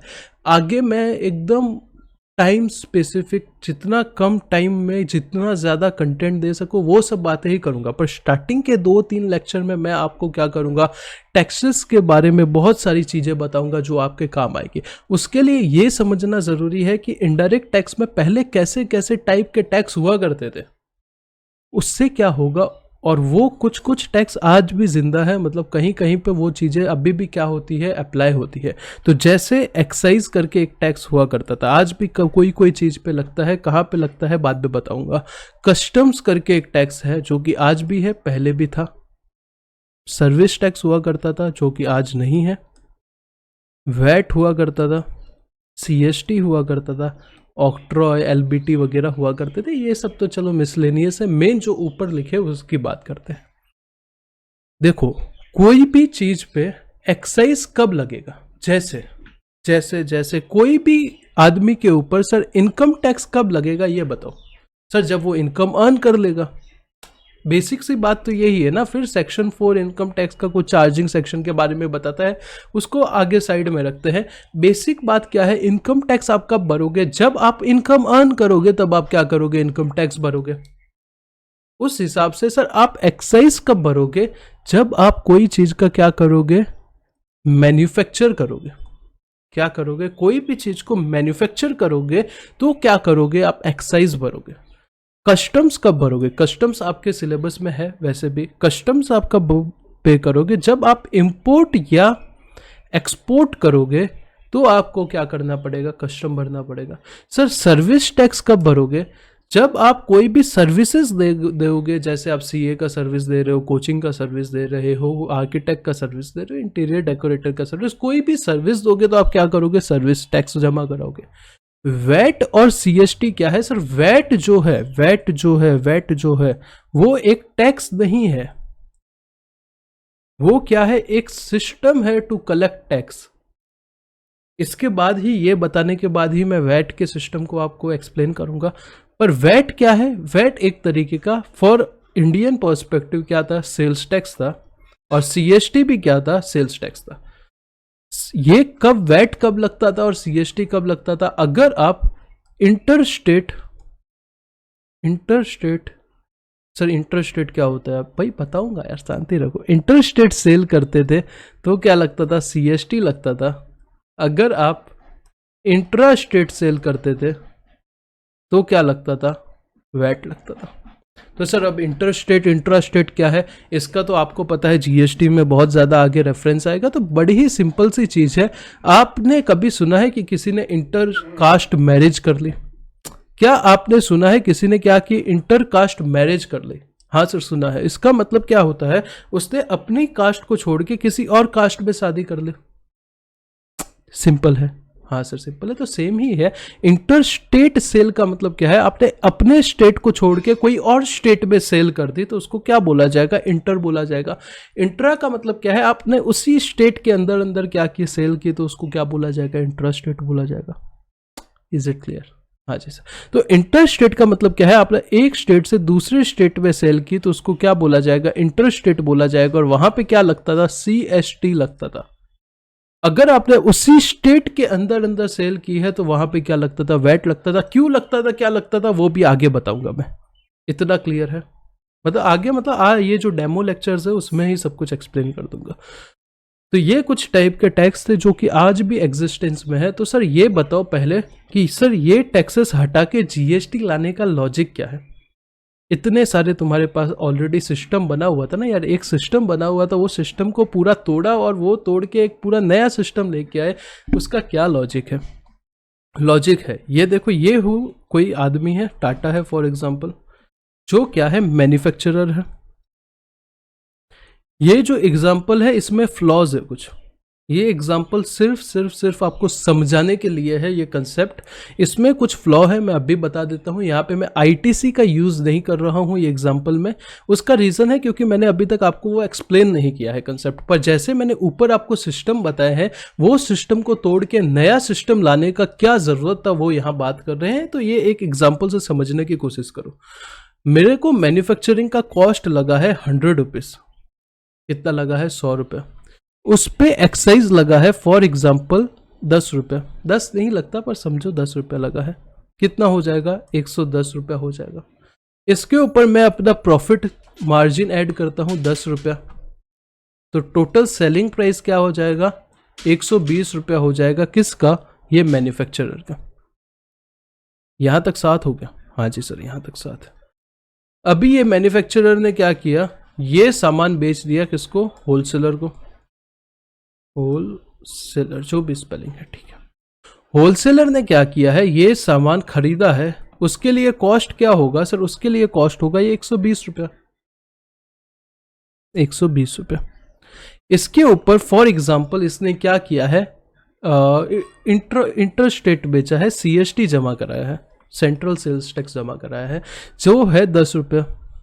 एग्जांपल लेते हैं 130 कॉस्टिंग हो गया। इसके ऊपर इसने क्या किया है, इसके ऊपर इसने जमा कराया है, इसका प्रॉफिट मार्जिन है 10 रुपया, जो कि है 140 हो गया सेलिंग प्राइस इसका, करेक्ट, हाँ जी सर। अभी ये क्या करता है, ये आगे इसको क्या कर देता है, रिटेलर को बेच देता है, अलग कलर देते हैं ताकि आइडेंटिफाई हो सके अच्छे से। ये क्या करता है, ये चीज सेल करता है रिटेलर को, ये रिटेलर है। रिटेलर का सर कॉस्ट कितना होगा, सर कॉस्ट होगा 140 रुपीज। उसके ऊपर ये समझो इंट्रा स्टेट बेचता है, वैट वगैरह लगा देता है 10 रुपया, 150 प्लस इसमें ये भी अपना प्रॉफिट ऐड करता है कितना 10 रुपया। तो ये कितने में बेचेगा, 160 रुपये में बेचेगा। किसको बेचेगा, कस्टमर को बेचेगा। कस्टमर कुछ नहीं कर सकता, कस्टमर को ये पेमेंट करना पड़ेगा 160 रुपया, प्लस जो भी उसका सेल्स टैक्स वगैरह लगता है वो भी क्या 160 रुपया कॉस्ट प्लस टैक्स जो भी लगता है कस्टमर क्या करेगा, जमा करा देगा। अभी ये सिस्टम में फ्लॉ क्या था वो समझो। ये देखो, ये जो 120 रुपया है, ये जो 120 रुपया है, इसमें ये 10 रुपये का टैक्स इंक्लूड है। हाँ जी सर, टैक्स इंक्लूड है। तो ये 120 रुपये उसका क्या बना है, कॉस्ट बना है, और इसके ऊपर टैक्स और लगा है 10 रुपया।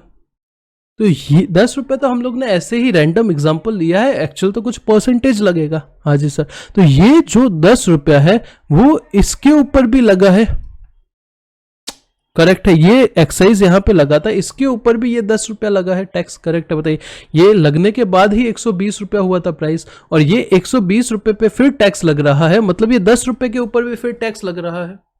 हाँ जी सर, ये 140 पे पहुंचने के लिए ये एक 10 रुपया था, ये एक 10 रुपया था, और ये टैक्सेस थे। अभी ये 140 पे फिर क्या लग रहा है, फिर टैक्स लग रहा है। तो यहां पे भी टैक्स लग रहा है, यहां पे भी टैक्स लग रहा है, मतलब टैक्स के ऊपर टैक्स लग रहा है। इसको कानून की भाषा में, लीगल टर्म में कैस्केडिंग इफेक्ट बोला जाता है। मतलब टैक्स के ऊपर टैक्स लगने को क्या बोला जाता है, कैस्केडिंग इफेक्ट बोला जाता है। इतना क्लियर है? हाँ सर। तो यहाँ पे सर अभी आपने पहले पढ़ा होगा तो आपके दिमाग में सीधा सवाल आएगा, क्या सवाल आएगा सर, इनपुट टैक्स क्रेडिट भी तो होता है, ये जो 10 रुपये है, तो सर इनपुट टैक्स क्रेडिट क्या होता है, मैं एक्सप्लेन कर देता हूँ। वही वैट का कंसेप्ट क्या होता है वो समझ लो, वैल्यू एडेड टैक्स का कंसेप्ट क्या होता है। अगर आपको समझ गया तो इनपुट टैक्स कुछ बड़ी बात है नहीं, और ITC का हम चैप्टर करेंगे तब आपको और समझेगा। ये है मिस्टर राम, ये है मिस्टर श्याम, ये है मिस्टर शिव। ठीक है, राम क्या करता है, राम 100 रुपये की कोई चीज़ है, उसके ऊपर टैक्स 10 रुपया लगाता है, और ये क्या कर देता है 110 रुपये में बेच देता है किसको, श्याम को। श्याम क्या करेगा, श्याम 110 रुपये इसको पे कर देगा, मतलब श्याम ने 10 रुपया टैक्स भी पे कर दिया है। Is it clear? अभी श्याम क्या करता है, श्याम 110 रुपया जो है, ये 110 रुपीज़ है, इसके ऊपर क्या करेगा, कुछ टैक्स जो भी 10 रुपया होगा वो देगा, प्लस उसका प्रॉफिट मार्जिन 10 रुपया होगा वो लेगा, और 130 रुपये में किसको बेच देगा, शिव को बेच देगा, और शिव क्या करेगा, इसको 130 रुपया देगा। अब जब राम को गवर्नमेंट को टैक्स भरने की बारी आएगी तो टैक्स पेएबल कितना है राम के हाथ में, ये सब रैंडम एग्जाम्पल है, आगे क्वेश्चन करेंगे समझने के लिए बस। टैक्स पेएबल, राम को कितना गवर्नमेंट को टैक्स जमा कराना है, ये 130 में से जो 10 रुपये है वो क्या करना है, टैक्स जमा कराना है। लेस वो क्या ले लेगा, क्रेडिट ले लेगा। क्रेडिट किसका लेगा, पहले उसने जो कोई टैक्स भरा होगा उसका क्या ले लेगा, क्रेडिट ले लेगा। जैसे 10 रुपया क्रेडिट ले लेगा तो उसके हाथ में टैक्स कितना भरना है, नील भरना है। करेक्ट है। तो सर आप बोलोगे फिर यहाँ पे टैक्स के ऊपर टैक्स कैसे लगेगा, क्योंकि जितने भी ये अलग अलग टाइप के टैक्स थे ना, कोई टैक्स ऐसा था जिसके ऊपर सेंट्रल गवर्नमेंट का राइट था, कोई ऐसा टैक्स था जिसके ऊपर स्टेट गवर्नमेंट का राइट था। तो उसमें एकदम स्मूथ फ्लो ऑफ क्रेडिट नहीं हो पाता था, क्रेडिट ब्लॉक हो रह जाते थे, जिसकी वजह से टैक्स के ऊपर टैक्स लगता रहता था। समझो ना, कोई चीज 100 रुपए में बन रही है, वो बिक रही है 180 रुपए में, जिसमें बड़ा कंपोनेंट ऐसा भी है जो कि टैक्स के ऊपर टैक्स के ऊपर टैक्स लग रहा है, जिसकी वजह से क्या करना पड़ा, गवर्नमेंट को नया कानून लाना पड़ा जिसका नाम था GST, goods and service tax. Basically बड़ा ऑब्जेक्टिव यह था कि स्मूथ फ्लो ऑफ क्रेडिट होता रहे। स्मूथ फ्लो कैसे होगा, जब या तो पूरा सब कुछ सेंट्रल के हाथ में रहेगा या सब कुछ स्टेट के हाथ में रहेगा। और स्टेट एक थोड़ी है, एक स्टेट कितने सारे 29-28 स्टेट है, प्लस हर स्टेट में अलग अलग पार्टी की गवर्नमेंट्स रहती है, कहीं पे बीजेपी, कहीं पे कांग्रेस, कहीं पे आम आदमी पार्टी, कहीं पे लोकल वाली पार्टीज का गवर्नमेंट रहता है, तो वो लोग मानते थोड़ी है। तो जीएसटी एक ऐसा सिस्टम निकाला गया जिससे क्या हो सके, सेंट्रल और स्टेट के साथ क्या हो सके, दोनों का अच्छे से कम्युनिकेशन हो सके और क्या कर सके, अच्छे से एफिशिएंट वे में टैक्स कलेक्ट कर सके और लोगों को भी क्रेडिट मिलता रहे। ये कुछ मैं ऊपर से बेसिक बातें बता रहा हूँ, ठीक है, इन डिटेल आगे जाएंगे, इतना क्लियर है। तो वैट जो है, वैट एक टैक्स नहीं है, वैट क्या है, एक सिस्टम है जिसमें जो पहले आपने टैक्स जमा कराया था उसका आप क्या ले सकते हो, आज के टाइम पे आप क्या कर सकते हो, उसका क्रेडिट ले सकते हो। उसको बोला जाता है वैल्यू एडेड टैक्स सिस्टम। और जीएसटी जो है, गुड्स एंड सर्विस टैक्स है, वो भी क्या है, एक तरीके का वैट ही है, क्योंकि वैट तो सिस्टम है ना, सिस्टम के अंदर बहुत सारे टैक्स हो सकते हैं। तो जीएसटी भी एक तरीके का वैट है, मतलब जो आप पहले टैक्स, समझो ना, एग्जांपल लेते हैं, एग्जांपल आप क्या करते हो, आप बहुत बड़ी आपकी बिजनेस है, आपने मेरे से जीएसटी का कंसल्टेंसी लिया, करेक्ट है, आपने उसके लिए मुझे क्या किया, जीएसटी का पेमेंट किया, मतलब जो भी आप मेरा फीस का पेमेंट किया और उसके ऊपर 18% जीएसटी भी दे दिया। हाँ जी। अब जब आपका टैक्स भरने का बारी आएगा, आप इंडिविजुअल नहीं हो, आप समझो आप बहुत बड़ी कंपनी हो, तो जो आपने मुझे फीस पे किया है आप उसका क्या ले सकते हो, क्रेडिट ले सकते हो। मतलब जो आपको टैक्स भरना है उसमें से आप क्या कर सकते हो, रिड्यूस कर सकते हो। उसकी कुछ एक्सेप्शन भी है, वो सब पूरा चैप्टर है, जब पढ़ेंगे तब अपने को समझेगा, कोई प्रॉब्लम नहीं है। यहां तक क्या आप मेरे साथ हो, यहाँ तक क्या आप मेरे साथ हो। तो अभी तक मैंने आपको क्या बताया है, मैंने सर बताया टैक्स क्या होता है, साइड रखो। डायरेक्ट टैक्स, इनडायरेक्ट टैक्स का डिफरेंस, मेन डिफरेंस क्या है, शिफ्ट करना बर्डन। इनडायरेक्ट टैक्स ऐसा टैक्स है जो कि मेन टैक्स है, भाई पूरे इंडिया इनडायरेक्ट टैक्स भरता है। इंडिया का पॉपुलेशन क्या है, बिलियन के पार पहुंच चुका है। इनकम टैक्स कितने लोग भरते हैं, 1 करोड़, कितने, 1 करोड़ भी नहीं भरते। इनडायरेक्ट टैक्स हर एक आदमी भरता है। अगर आप चॉकलेट लेते हो, अगर आप जलजीरा भी लेते हो, तो भी आप उस पर क्या करते हो, इनडायरेक्ट टैक्स भर रहे हो। Is it clear. तो इनडायरेक्ट टैक्स मेन टैक्स है। जो इनडायरेक्ट टैक्स से लोग बच गए थे उसको कहाँ पे डाला गया, उनको इनकम टैक्स, उनके लिए डायरेक्ट टैक्स लगाया गया, जो कि मैंने आपको एग्जांपल दिया था। फिर कुछ हम लोग ने वो 3-4 एग्जांपल किए थे इनडायरेक्ट टैक्स समझने को। सबसे बेस्ट एग्जांपल है ये टीचिंग वाला। आपने मुझे फीस पे किया है, उसके ऊपर आपने मुझे जीएसटी भी पे किया है, करेक्ट है, आपने मुझे जीएसटी भी पे किया है, पर गवर्नमेंट को जमा कराने का जिम्मेदारी किसका है, मेरा है। मैं आपसे कलेक्ट कर रहा हूँ, मतलब मैं अपना बर्डन क्या कर रहा हूँ, शिफ्ट कर रहा हूँ। तो बर्डन टू शिफ्ट जो वर्ड है वो बहुत ही महान वर्ड है जी इनडायरेक्ट टैक्स के पर्सपेक्टिव से, कि जो डायरेक्ट टैक्स और इनडायरेक्ट टैक्स को क्या करता है, अलग करता है। Is it okay. फिर हम लोग ने देखा कि पहले का क्या सिस्टम था, समझ गया रहेगा। इतना कुछ एकदम मन लगा के समझने की ज़रूरत नहीं है, पर प्रैक्टिकल लाइफ में काम का है। उसके बाद वैट सिस्टम क्या होता है वो हम लोग ने समझा है, और जीएसटी लाने की क्यों ज़रूरत पड़ी उसका कुछ छोटा सा पार्ट अभी तक हम लोग ने देखा है, करेक्ट है। तो ये रब करते हैं, फिर हम थोड़ा और आगे कुछ चीज़ें सीखते हैं। स्टार्टिंग में पूरा स्ट्रक्चर समझेंगे कि कैसे क्या आगे बढ़ेंगे। फिर एक बार जीएसटी चालू किया, फिर अपन रुकने का नाम नहीं लेंगे। फिर बहुत अच्छे से हम क्या करेंगे, कंसेप्ट्स को डील करते रहेंगे, ठीक है। तो चलो ये एक बार का मैं क्या करता हूँ, रिमूव कर देता हूँ। उसके बाद हम कहाँ पे आते हैं, अपने नोट्स के ऊपर आते हैं। एक सेकेंड,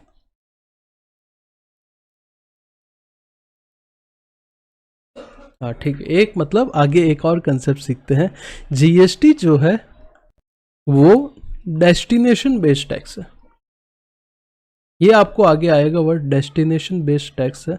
तो सर ये डेस्टिनेशन बेस्ड का मतलब क्या है? समझो एक स्टेट है महाराष्ट्र, एक स्टेट है राजस्थान, ठीक है। यहां से गुड्स जाता है, यहाँ पे एक टेम्पो है, यहां से क्या जा रहा है, गुड्स, महाराष्ट्र से गुड्स राजस्थान जा रहा है। राजस्थान वाला क्या कर रहा है, खरीद रहा है, महाराष्ट्र वाला बेच रहा है। तो ये इनवॉइस बनाएगा, गुड्स का वैल्यू है फॉर एग्जांपल 1,00,000, जीएसटी है 5%, 5,000 रुपया। तो 1,05,000 रुपये का क्या है, वैल्यू का गुड्स है जो कि जा रहा है। राजस्थान वाला क्या करेगा, जीएसटी पे कर देगा, प्लस वो अमाउंट भी पे कर देगा, और महाराष्ट्र वाला आगे क्या करेगा, गवर्नमेंट को जमा करा देगा। इतना क्लियर है? तो अभी हम क्या बात कर रहे हैं, हम बात कर रहे हैं सर टैक्स कौन लेगा, महाराष्ट्र गवर्नमेंट टैक्स लेगी इसके ऊपर कि राजस्थान गवर्नमेंट टैक्स लेगी, हम इसकी बात कर रहे हैं। हम एग्जाम पर्सपेक्टिव पूछा जाता है, मतलब एमसीक्यू वगैरह में जनरली ये पूछा जाता है या देखा जाता है, या वो ट्रू एंड फॉल्स टाइप का लाइन आता है ना, जहाँ पे बोला जाता है GST is a destination based tax, GST is a consumption based tax, explain. तो अपने को क्या लिखना होता है, दिस लाइन इज ट्रू और फॉल्स और whatever reason that may be, हम लोग को क्या करना पड़ता है, वो लिखना पड़ता है, करेक्ट है। तो यहाँ पे हमें क्या बताना है, जो डेस्टिनेशन बेस्ड टैक्स है वो जीएसटी, वो मतलब क्या है, उसका मतलब यह है कि ये जो 5,000 रुपये का रेवेन्यू है वो कौन लेगा, जहां पे गुड्स जा रहा है, जहां का गुड्स का डेस्टिनेशन है, जहां पे गुड्स का डेस्टिनेशन है, वो स्टेट क्या लेगा, टैक्स लेगा। मतलब कौन लेगा, राजस्थान गवर्नमेंट क्या लेगा, इसके ऊपर टैक्स लेगा। अगर समझो राजस्थान से कोई गुड्स जा रहा है आगे उड़ीसा, वेस्ट बंगाल, कहीं पे भी जा रहा है, तो जहां पे जा रहा है वो क्या लेगा, टैक्स लेगा। आगे प्लेस ऑफ सप्लाई में सीखेंगे कि डेस्टिनेशन का मतलब क्या होता है। आईजीएसटी एक्ट में प्लेस ऑफ सप्लाई सीखेंगे, उसमें पता चलेगा कि एक्चुअली इसका मतलब क्या होता है, कौन टैक्स कलेक्ट करने के लिए एक्चुअली एलिजिबल है, वो चैप्टर में देखा जाएगा। तो यहाँ पे बस एक सिंपल सी चीज बतानी थी। अभी मैं आपको कहाँ पे लेके जाना चाहूँगा, नोट्स पे चलते हैं। तो चैप्टर 1 स्टार्ट, मतलब जितना पढ़ा है वो एक बार के लिए यहाँ से देख लेते हैं।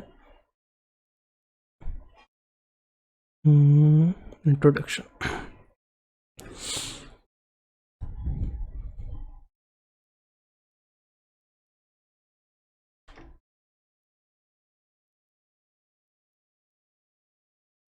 तो सबसे पहले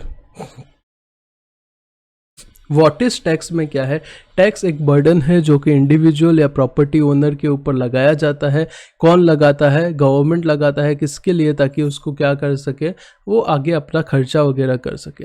ये एक वॉलेंटरी पेमेंट नहीं होता जैसे कि डोनेशन है, ये क्या होता है, कंपलसरी कंट्रीब्यूशन आपको देना ही पड़ेगा, जो कि जो भी अथॉरिटी आपको लगाती है वो आपको टैक्स देना पड़ेगा। लर्न नहीं करना है, ये जस्ट डेफिनेशन है, रीड करना है। In simple word, tax is nothing but money that people have to pay for which is used to provide public services। मतलब क्या है, आप मनी पे कर रहे हो किसके लिए, जो सर्विसेज आप क्या कर रहे हो, यूज कर रहे हो, पब्लिक सर्विसेज यूज कर रहे हो, उसके लिए जो पेमेंट कर रहे हो वो आपके लिए क्या है, टैक्स है। इतना क्लियर है? हाँ सर क्लियर है। फिर यहाँ पे डिफरेंस दिया हुआ है डायरेक्ट टैक्स और इनडायरेक्ट टैक्स के बीच में। Direct tax is levied on income, मतलब जो आप एक्चुअल इनकम अर्न कर रहे हो उसके ऊपर जो टैक्स लेवी किया जाता है वो डायरेक्ट टैक्स होता है, जैसे कि इनकम टैक्स है। Indirect tax is levied on goods और सर्विसेज। आपका ये इनडायरेक्ट टैक्स किसी पर्सन स्पेसिफिक नहीं है, ये ट्रांजैक्शन स्पेसिफिक है। मतलब जो आप गुड्स ले रहे हो या सर्विस ले रहे हो या दे रहे हो उसके ऊपर जो टैक्स लगता है वो क्या बोला जाता है, इनडायरेक्ट टैक्स बोला जाता है। एग्जाम्पल्स दिए हुए हैं, कस्टम ड्यूटी या जीएसटी, करेक्ट है। डायरेक्ट टैक्स जो है वो प्रोग्रेसिव नेचर का है। प्रोग्रेसिव का मतलब क्या है, जितना जैसे आपका इनकम बढ़ेगा टैक्स आपके ऊपर उतना ही बढ़ेगा। बट इनडायरेक्ट टैक्स जो है वो रिग्रेसिव नेचर का है। रिग्रेसिव का मतलब क्या है, मुकेश अंबानी भी उतना ही टैक्स भरेगा, आप भी उतना ही टैक्स भरोगे। Burden of tax borne by person himself, यहाँ पे बर्डन जो है वो खुद को लेना पड़ेगा, और इनडायरेक्ट टैक्स में बर्डन जो है वो आप क्या कर सकते हो, शिफ्ट कर सकते हो, जिसका मैंने इनफ एग्जांपल आपको दिया है। और डायरेक्ट टैक्स जो है it's paid after income reaches in hand of tax payer, जो टैक्स पेयर है उसके हाथ में जब इनकम पहुंच जाता है उसके बाद आपको क्या करना पड़ता है, टैक्स जमा कराना पड़ता है। जैसे मुझे सैलरी मिल गया उसके बाद टैक्स में जमा कराऊंगा जनरली, हाँ उसका एक्सेप्शन हो सकता है कि एक्रूअल वाला कंसेप्ट लग जाए तो ठीक है, बट जनरल रूल तो यही है कि जब मुझे इनकम मिल गया तब मैं क्या कराऊंगा, टैक्स भरूंगा। बट यहाँ पे ऐसा नहीं है, यहाँ पे बिफोर भी आपको टैक्स जमा कराना पड़ सकता है। जब हम टाइम ऑफ सप्लाई चैप्टर पढ़ेंगे, कौन सा, टाइम ऑफ सप्लाई चैप्टर पढ़ेंगे, तब ये चीज क्या करेंगे, सीखेंगे। Is it clear? हाँ सर। उसके बाद आते हैं फीचर्स ऑफ इनडायरेक्ट टैक्स। क्या सर एग्जाम के लिए इंपॉर्टेंट है? नहीं है, पर समझना है। मॉड्यूल में लिखा है, हाँ लिखा है, तो एक बार के लिए जो मॉड्यूल में लिखा है ऊपर ऊपर से नहीं, अच्छे से हर पॉइंट को समझते हैं। जो ऊपर फीचर्स से डिस्टिंग्विश था इनडायरेक्ट टैक्स और डायरेक्ट टैक्स का, उसी से 4 पॉइंट तो सीधा सीधा लिया गया है। बाकी 2-4 पॉइंट क्या है समझते हैं, जिससे आपको और क्लैरिटी मिलेगा इनडायरेक्ट टैक्स क्या नेचर का होता है, कैसा होता है। तो सबसे पहले तो ये है कि ये एक इंपॉर्टेंट सोर्स ऑफ रेवेन्यू है। इंपॉर्टेंट सोर्स ऑफ रेवेन्यू, जैसे मैंने बताया, इंडिया का पॉपुलेशन कितना है, 130-35 करोड़ है। उसमें से डायरेक्ट टैक्स 1 करोड़ लोग भरते होंगे, 2 करोड़ लोग भरते होंगे, बचे हुए लोग भरते ही नहीं है। पर इनडायरेक्ट टैक्स जो है वो तो हर आदमी भरता है। मोर देन 50% ऑफ टैक्स कौन देता है, आईडीटी कंट्रीब्यूट करता है, इनडायरेक्ट टैक्स कंट्रीब्यूट करता है। तो IDT is a major source of tax revenue and continue to grow as more country move to consumption oriented tax regime. जैसे जैसे कंट्री जो है वो कंजम्पशन बेस्ड मॉडल पे बढ़ेगा, वैसे वैसे आईडीटी बढ़ेगा। तो जितना ज़्यादा कंजम्पशन होगा उस बेसिस पे, और आईडीटी जो है वो 50% से ज़्यादा क्या करता है, रेवेन्यू में कंट्रीब्यूट करता है। याद करना है, नहीं करना है, समझना है, हाँ समझना है। ये जो टैक्स है वो कमोडिटी या सर्विसेज पे लगता है, जैसे गुड्स या सर्विसेज पे लगता है, इसको कमोडिटी टैक्सेशन भी बोला जाता है इनडायरेक्ट टैक्स को। It is levied on a commodity, मतलब गुड्स के time, at time of supply या फिर टाइम ऑफ मैन्युफैक्चर या फिर परचेज और सेल। मतलब सप्लाई के ऊपर जीएसटी लगता है, मैन्युफैक्चर के ऊपर एक्साइज लगता था, परचेज सेल पे सीएसटी या वैट जो बोल दो सेल्स टैक्स लगता था, इंपोर्ट एक्सपोर्ट पे कस्टम लगता है। मतलब नाम अलग अलग है पर लग एक ही चीज पे रहे हैं, या तो आप गुड्स खरीद बेच रहे हो या सर्विसेज ले दे रहे हो। करेक्ट, टैक्सेस के नाम अलग अलग है पर लग वही चीज पे रहे हैं, किसके ऊपर, या तो गुड्स के ऊपर या सर्विसेज के ऊपर। क्लियर है?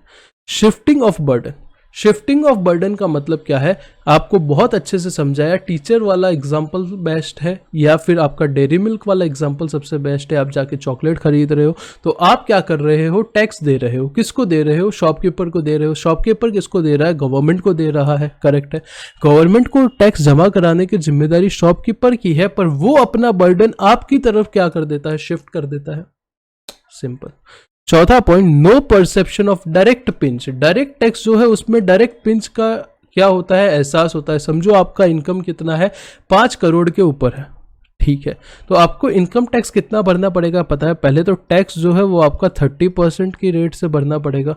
सरचार्ज जो है वो आपका 37%, 30 के ऊपर 37%, प्लस सेस जो है वो आपका कितना हो जाएगा, 4%, जो कि आपका 45% से भी ऊपर का टैक्स हो जाएगा। मतलब गवर्नमेंट आपकी 50% पार्टनर बन गई, पर जो भी आप पैसा कमा रहे हो 50% के अप्रोक्सीमेटली तो गवर्नमेंट ही लेके चली जाती है। तो ये क्या सही है? सही गलत की बात नहीं हो रही है। पिंच होगा ना भाई, मेरे से मेरी कोई कमाई का 50% पैसा ऐसे ही लेके चला जाए तो भाई थोड़ा तो पिंच होगा भाई। कितना भी आप बोलो कि हाँ भाई मैं तो बहुत देश के लिए सब कुछ करता हूँ, आप करते भी हो, पर पिंच तो होगा यार कि कोई 50% पैसा सीधा का सीधा लेके चला गया।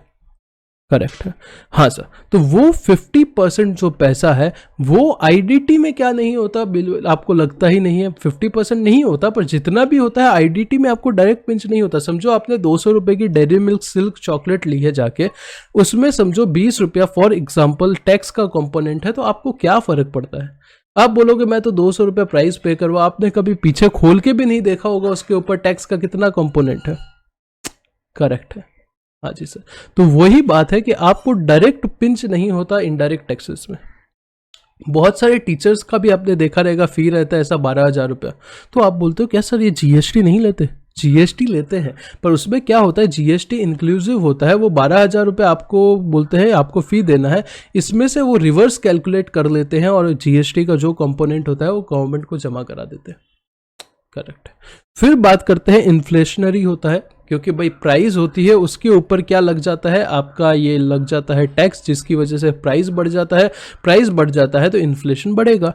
Tax impose on commodity goods and services cause an all around price spiral, price बढ़ता है। इन अदर वर्ड आईडीटी जो है वो डायरेक्टली अफेक्ट करेगा प्राइस को और लीड करेगा क्या, इन्फ्लेशनरी ट्रेंड, जिसकी वजह से आपका इन्फ्लेशन बढ़ेगा।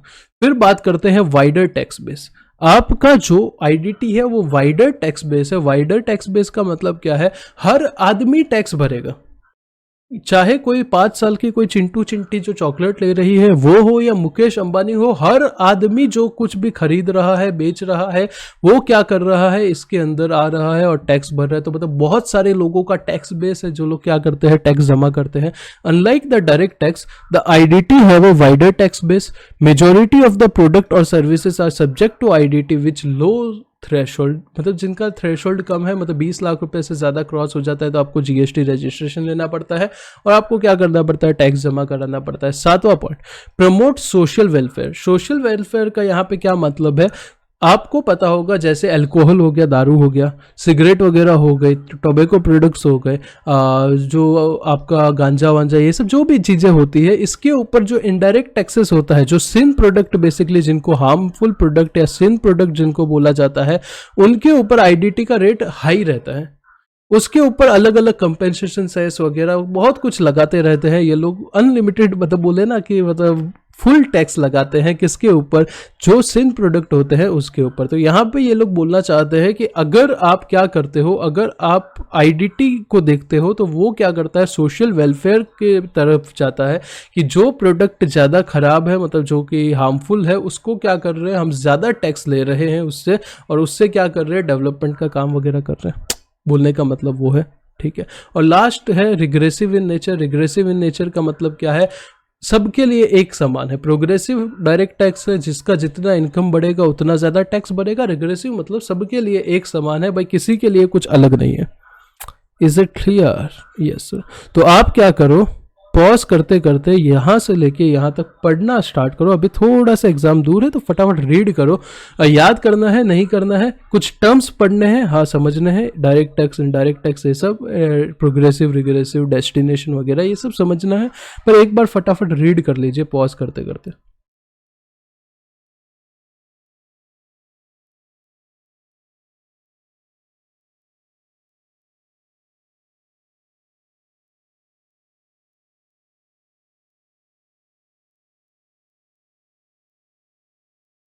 पॉज करके करें ताकि आपका भी टाइम वेस्ट ना हो, मतलब अननेसेसरी लेक्चर का लेंथ ना बढ़े कि आपको लगे कि इतना लंबा है। पॉज करके रीड।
पढ़ लिया, आगे बढ़ते हैं।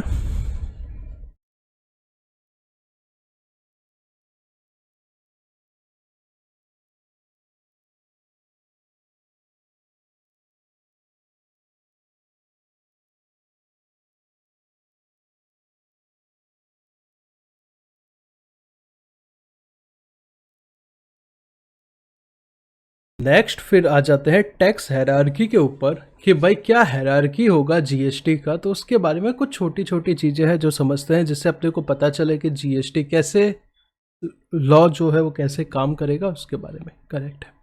तो सबसे पहले अगर आपको याद है कि इनकम टैक्स में इनकम टैक्स लॉ हम पढ़ते हैं, करेक्ट है, हम इनकम टैक्स एक्ट नहीं पढ़ते कभी भी। तो इनकम टैक्स लॉ में क्या क्या चीज़ें होती है, जैसे आपका इनकम टैक्स एक्ट पढ़ना होता है, जैसे एनुअल फिनांस एक्ट पढ़ना होता है, जैसे रूल्स पढ़ने होते हैं, जैसे नोटिफिकेशंस पढ़नी होती है, जैसे सर्कुलर्स पढ़ने होते हैं, जैसे आपके ये सब चीज़ें पढ़नी होती है। वैसे ही हम यहाँ पे देखने वाले हैं कि जीएसटी का बेसिकली कैसा हायरार्की है। करेक्ट है। तो सबसे पहले यहाँ पे देखोगे तो कॉन्स्टिट्यूशन ऑफ इंडिया की बात करते हैं कि कॉन्स्टिट्यूशन ऑफ इंडिया क्या है, सुप्रीम पावर है। और अगर आपको पता होगा तो जीएसटी लाने के लिए कॉन्स्टिट्यूशन में भी अमेंडमेंट करना पड़ा था। क्यों करना पड़ा था, क्या करना पड़ा था, इसके उसका ही मैं बेस तैयार कर रहा हूँ ताकि आगे आपको पता चले। अभी आप बोलोगे सर कॉन्स्टिट्यूशन में कहाँ आ गए, तो उसके लिए बता रहा हूँ कि कॉन्स्टिट्यूशन ऑफ इंडिया जो है वो इंडिया का सुप्रीम लॉ है, मतलब सबसे मेन लॉ है। बाकी जितने भी कानून है वो इसी कानून की वजह से, जो कॉन्स्टिट्यूशन ऑफ इंडिया है वो जब उनको पावर देता है तभी वो क्या हो सकते हैं, एनफोर्स हो सकते हैं। करेक्ट है। तो सबसे पहले कॉन्स्टिट्यूशन ऑफ इंडिया है जिसमें लिखा हुआ है कि ये ऐसे टाइप का आर्टिकल डाला है, पढ़ेंगे वो पूरा इन डिटेल कि जीएसटी कैसे क्या होगा।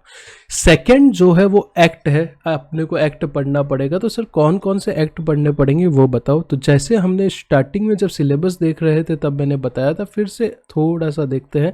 CGST act, central goods and services tax act, SGST act, state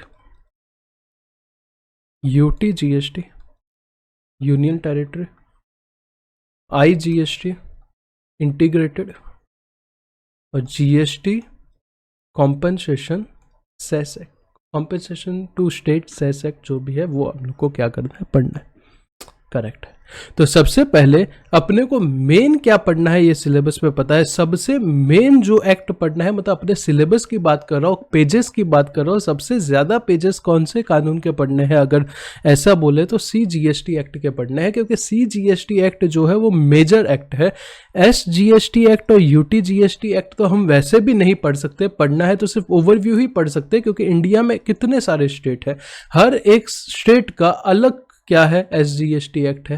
हालांकि है उन्होंने वही किया है, CGST एक्ट को ही पूरा बेस लेके कुछ उसमें क्या किए हैं, जो उनके स्टेट के रिक्वायरमेंट के हिसाब से छोटे छोटे मॉडिफिकेशंस किए हैं, बाकी सब कुछ तो सेम है।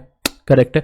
पर हम सेंट्रल लेवल का एग्जाम दे रहे हैं तो हम हर एक स्टेट का नहीं पढ़ सकते। समझो अगर मैं मुंबई यूनिवर्सिटी का एग्जाम दे रहा रहता बीकॉम वगैरह का, तो शायद हो सकता है मुझे महाराष्ट्र का स्टेट SGST एक्ट पढ़ा देते। पर जब हम एग्जाम ही सेंट्रल लेवल पे दे रहे हैं तो हमें कौन सा एक्ट पढ़ना है, CGST एक्ट मेनली पढ़ना ही है। SGST और UTGST का सिर्फ देखना है, तो ओवरव्यू देखना है, पढ़ना नहीं है। करेक्ट है। तो ये दो एक्ट तो हम अभी से साइड में रख लेते हैं।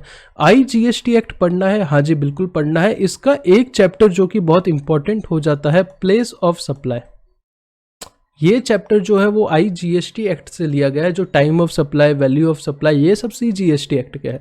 पर जो प्लेस ऑफ सप्लाई है वो आपका IGST एक्ट से लिया हुआ है, और उसके बाद 10 पेजेस कुछ और पढ़ने हैं IGST एक्ट के, तो वो देखेंगे। और GST कंपनसेशन टू स्टेट जो एक्ट है, सेस एक्ट है, वो हमें पढ़ना है, हाँ पढ़ना है। 15-20 पेज का चैप्टर है, ज़्यादा बड़ा नहीं है। तो ये अपना सिलेबस है कि कैसे हम लोग को क्या करना है, GST में कानून पढ़ने हैं।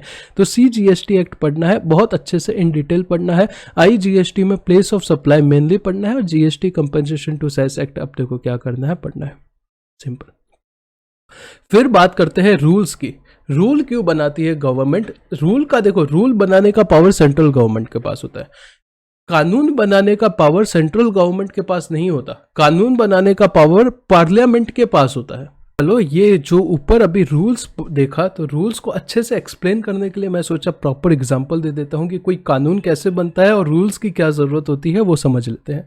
समझो ये कोई एक मिनिस्टर है,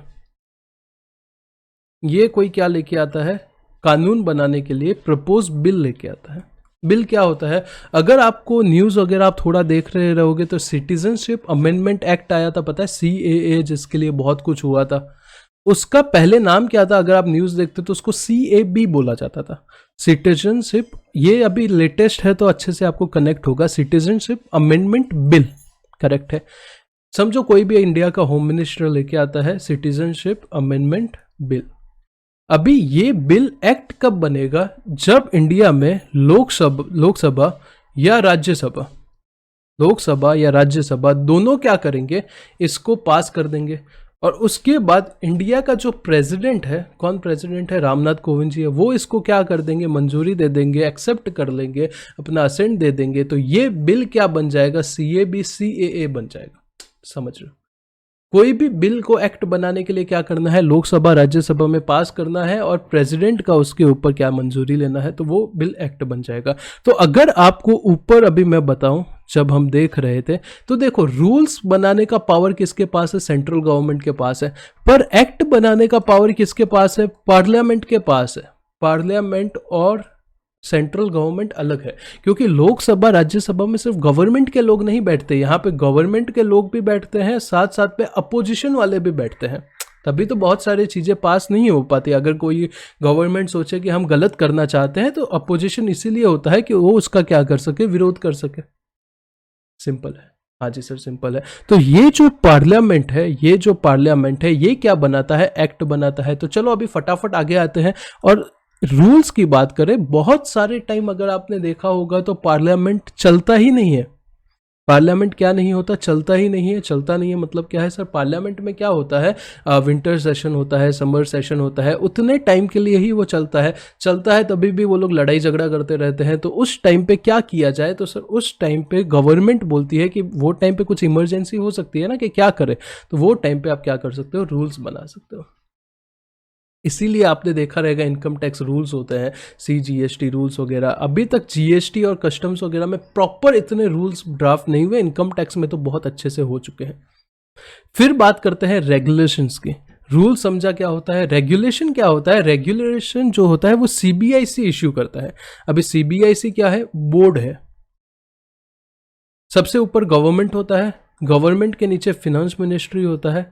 फिनेंस मिनिस्ट्री अलग अलग टाइप के बोर्ड बनाता है। हम अभी और भी बहुत सारी मिनिस्ट्री होती है, पर हम जैसे कि टैक्स सीख रहे हैं तो टैक्स में फिनेंस मिनिस्ट्री होती है, उसमें टैक्सेशन डिपार्टमेंट होता रहेगा, उसमें बोर्ड होते हैं। तो दो तरीके के बेसिकली बोर्ड है, एक है CBDT और दूसरा है CBIC। CBDT क्या है, central board of direct taxes, और CBIC क्या है, central board of indirect tax and customs. तो डायरेक्ट टैक्स के रिलेटेड जो भी इनको रेगुलेशंस वगैरह निकालनी होती है, सर्कुलर नोटिफिकेशन, वो कौन निकालता है, CBDT निकालता है। एक बोर्ड बनाया हुआ है। और इनडायरेक्ट टैक्स के बारे में या कस्टम्स के बारे में कुछ भी रेगुलेशंस वगैरह निकालनी होती है, इश्यू करनी होती है, नोटिफिकेशन सर्कुलर, तो कौन करता है, CBIC करता है। Is it clear. तो ये किसके लिए है, प्रॉपर एडमिनिस्ट्रेशन चले उसके लिए क्या किया है, रेगुलेशंस वो लोग इश्यू करते हैं प्रॉपर टाइम टू टाइम, वो कौन करता है, CBIC करता है। और लास्ट में कुछ नोटिफिकेशन और सर्कुलर। हम क्या देख रहे हैं कि हमें क्या क्या बेसिकली पढ़ना है, जब हम सिलेबस पढ़ने की बात कर रहे हैं तो हमें ये सब चीज़ें पढ़नी है। लास्ट में नोटिफिकेशंस और सर्कुलर्स की बात करें तो सर नोटिफिकेशन का मतलब क्या होता है।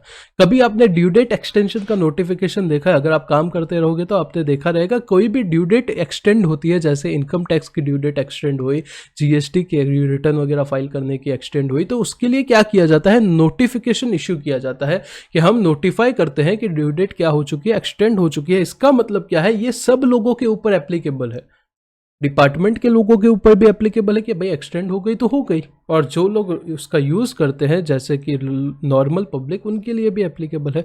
पर जो सर्कुलर्स होते हैं, बेसिकली दोनों का डिफरेंस बता रहा हूँ। सर्कुलर्स जो होते हैं वो कैसे होते हैं, एडवाइजरी नेचर के होते हैं। मतलब गवर्नमेंट जो है, डिपार्टमेंट जो है, वो अपने लोगों को क्या करता है, एडवाइस करता है थ्रू सर्कुलर कि आपको ऐसे ऐसे ये प्रोविजन को इंटरप्रेट वगैरह करना है। पर अगर लोग भी वो सर्कुलर का यूज लेना चाहे तो ले सकते हैं, पर उनके लिए ये बाइंडिंग नहीं होता, बट डिपार्टमेंट के लिए क्या होता है, बाइंडिंग होता है। हायरार्की समझ रहे हो, हायरार्की का मतलब मैं यहाँ पे बस यही बता रहा हूँ कि अपने को आगे जाके पढ़ना क्या है। तो सबसे पहले थोड़ा कॉन्स्टिट्यूशन को पढ़ेंगे मतलब पूरा कॉन्स्टिट्यूशन नहीं पढ़ेंगे, GST के रिलेटेड उसमें क्या लिखा है, जो कि एग्जाम के लिए भी ऑब्वियस सी बात है थोड़ा इंपॉर्टेंट होता है, वो देखेंगे। कैसे GST बना उसकी बात करेंगे। फिर एक्ट कौन कौन से कानून पढ़ने हैं जो कि मेन है, कुछ रूल्स है तो वो पढ़ने हैं, रेगुलेशंस दिए तो वो पढ़ने हैं, नोटिफिकेशन सर्कुलर्स है तो वो पढ़ने हैं, और डायरेक्ट टैक्स में बहुत सारे केस लॉ भी पढ़ने हैं। तो डायरेक्ट टैक्स आएगा तब की बात करेंगे, अभी मैं क्या कर रहा हूँ, इनडायरेक्ट टैक्स की बात कर रहा हूँ। Is it clear? समझ रहे हो? हाँ जी सर, समझा। तो यहाँ पे एक बार आपको ये रीड करना है तो रीड कर लो, एग्जाम पर्सपेक्टिव कोई इतना इंपॉर्टेंट नहीं है, पर समझना तो चाहिए हमें पढ़ना क्या है आगे जाके, तो उसके बारे में कुछ चीज़ें मैंने बताई है। ठीक है, तो अभी तक अगर मैं देखूं तो मैंने आपको क्या बताया है, ज़रा फ्लैशबैक में जाओ और याद करो थोड़ा सा, क्योंकि वो भी ज़रूरी होता है। हम ज़्यादा आगे आ जाते हैं तो पीछे का भूल जाते हैं। सबसे पहले मैंने बताया था आपको कि आपको कॉन्फिडेंस रखना है कि आपको टैक्स में एग्जम्पशन आ सकता है, आ सकता है भाई, स्कोरिंग सब्जेक्ट है। ये नहीं सोचना है कि एमसीक्यू पहले हमने किए थे वो इजी थे, भाई एमसीक्यू इजी नहीं होते। एमसीक्यू में वो एक एक मार्क्स के लिए पूरा का पूरा बड़े बड़े कंसेप्ट वो लोग क्या करते हैं, चेक करते हैं। इसका मतलब ये भी नहीं है कि ये बहुत इजी है, ऐसा नहीं है। मेहनत करेंगे हो सकता है, आराम से हो सकता है। पहला पॉइंट ये था कि आपको कॉन्फिडेंस रखना है, आपको एग्जम्पशन आ सकता है। दूसरा पॉइंट था बेस, हमेशा कोई भी सब्जेक्ट में, टैक्स की बात नहीं कर रहा हूँ, कोई भी सब्जेक्ट जो आप पढ़ रहे हो आपका हमेशा बेस मॉड्यूल ही होना चाहिए। मॉड्यूल का होना चाहिए, इसका मतलब क्या है, आप जो चीज का एग्जाम दे रहे हो, आप ICSI के मेंबर बनने वाले हो, तो आपको उनकी बुक को तो क्या करना पड़ेगा, रिस्पेक्ट करना ही पड़ेगा। तो मॉड्यूल को हम हमेशा बेस रखेंगे, और आप भी हमेशा कोई दूसरे, टैक्स के अलावा भी दूसरे सब्जेक्ट है, 8 और सब्जेक्ट है, मॉड्यूल हमेशा बेस रखना है। और मॉड्यूल बेस रखने का मतलब ये बिल्कुल नहीं है पूरा मॉड्यूल रट्टा मारना है। इसका मतलब ये है कि मॉड्यूल में जितनी भी चीजें लिखी है वो हमें आती है, समझ में आती है, इतना चीज़ है। ठीक है, कि हम, ऐसा नहीं है कि पता ही नहीं है क्या लिखा है, वैसी चीज़ नहीं होनी चाहिए। करेक्ट है। फिर हम लोग ने DT IDT के बारे में बात की, एक कंसेप्ट सीखा, बर्डन टू शिफ्ट टैक्स, जो कि बहुत इंपॉर्टेंट कंसेप्ट है। डायरेक्ट टैक्स और इनडायरेक्ट टैक्स में सिर्फ टैक्स नाम ही सेम है, बाकी कुछ सेम नहीं है। उसका रीज़न क्या है, ये कंसेप्ट, बर्डन और शिफ्ट टैक्स। फिर प्रोग्रेसिव रेग्रेसिव की बात देखिए, फिर डेस्टिनेशन बेस्ड टैक्स होता है GST, उसकी बात देखिए। फिर GST से पहले कैसे कैसे टैक्स होते थे, क्या प्रॉब्लम हुआ करती थी, वो थोड़ा बहुत देखा। वैट सिस्टम क्या होता है वो थोड़ा देखा। फीचर्स वगैरह पढ़े जो कि इतने कोई रेलेवेंट एग्जाम के लिए है नहीं, पर पता होने चाहिए उसके लिए, वो सब चीज़ें पढ़ ली। डायरेक्ट टैक्स इनडायरेक्ट टैक्स के बीच में डिफरेंस देख लिया। अब एक इंपॉर्टेंट चीज़ बताने जा रहा हूँ। जब भी मैं डिफरेंस बता रहा था तो मैंने एक चीज़ बताई थी। क्या चीज़ बताई थी? एक सेकेंड। एक चीज़ ये बताई थी कि जो डायरेक्ट टैक्स होता है वो लेवी होता है ऑन इनकम, करेक्ट है, वाइल इनडायरेक्ट टैक्स लेवी होता है ऑन गुड्स और सर्विस, ये बताया था। तो सर लेवी का मतलब क्या होता है, अब वो समझते हैं। ये एक एक वर्ड का एनालिसिस इंपॉर्टेंट है। अगर इंडिया में कोई भी टैक्स लगाना है गवर्नमेंट को, तो गवर्नमेंट के पास 3 बातें क्लियर होनी चाहिए उसके रिलेटेड। कितनी बातें? 3 बातें क्लियर होनी चाहिए। अगर कोई भी टैक्स लगाना है, कोई भी XYZ, मैं एग्जांपल दूंगा आगे। सबसे पहले लेवी क्लियर होना चाहिए, लेवी कब होगा। दूसरा, उसका कलेक्शन कैसे होगा, ये क्लियर होना चाहिए। तीसरा, कौन ऐसा पर्सन है जो कि टैक्स भरेगा। ये 3 बातें अगर क्लियर नहीं है तो कोई भी गवर्नमेंट क्या नहीं कर सकती, कोई भी तरीके का प्रॉपर टैक्स लॉ फॉर्मुलेट नहीं कर सकती। एग्जांपल लेते हैं। सर लेवी का मतलब क्या होता है, सबसे पहले ये बताओ। लेवी का मतलब होता है चार्ज। कोई भी टैक्स कब चार्जेबल होगा उसको क्या बोला जाता है, लेवी बोला जाता है। ये क्या बात कर दी सर, समझो। आप इनकम टैक्स को एग्जांपल लो। आप सर इनकम टैक्स कब भरोगे, जब आप इनकम अर्न करोगे तब भरोगे। सर एक्साइज कब भरोगे, जब मैन्युफैक्चर करोगे तब भरोगे। कस्टम कब भरोगे, सर इंपोर्ट एक्सपोर्ट करोगे तब भरोगे। GST कब भरोगे, सप्लाई करोगे तब भरोगे। पहले सर्विस टैक्स कब भरोगे, अगर सर्विस दोगे तो भरोगे। इसका मतलब क्या है, ये एक लाइन है समझो। ये लाइन अगर आप क्रॉस करोगे तो आपको क्या करना पड़ेगा, वो टैक्स भरना पड़ेगा। समझो ये लाइन है सप्लाई की और आपने सप्लाई क्रॉस कर दिया, आपको GST भरना पड़ेगा। अगर ये लाइन है इनकम की और आपने वो क्रॉस कर दिया तो आपको क्या भरना पड़ेगा, इनकम टैक्स भरना पड़ेगा। अगर ये लाइन है मैन्युफैक्चर की, आपने ये लाइन क्रॉस कर दी तो आपको मैन्युफैक्चर एक्साइज भरना पड़ेगा, ठीक है। तो सबसे पहले जीएसटी की बात करें तो क्या है लेवी का, ये बहुत बेसिक बता रहा हूँ, इसके अंदर बहुत इन डेप्थ मैं आपको लेके जाऊंगा, आपको आइडिया दे रहा हूँ सब कुछ। जीएसटी का क्या है, लेवी का कंडीशन सप्लाई है।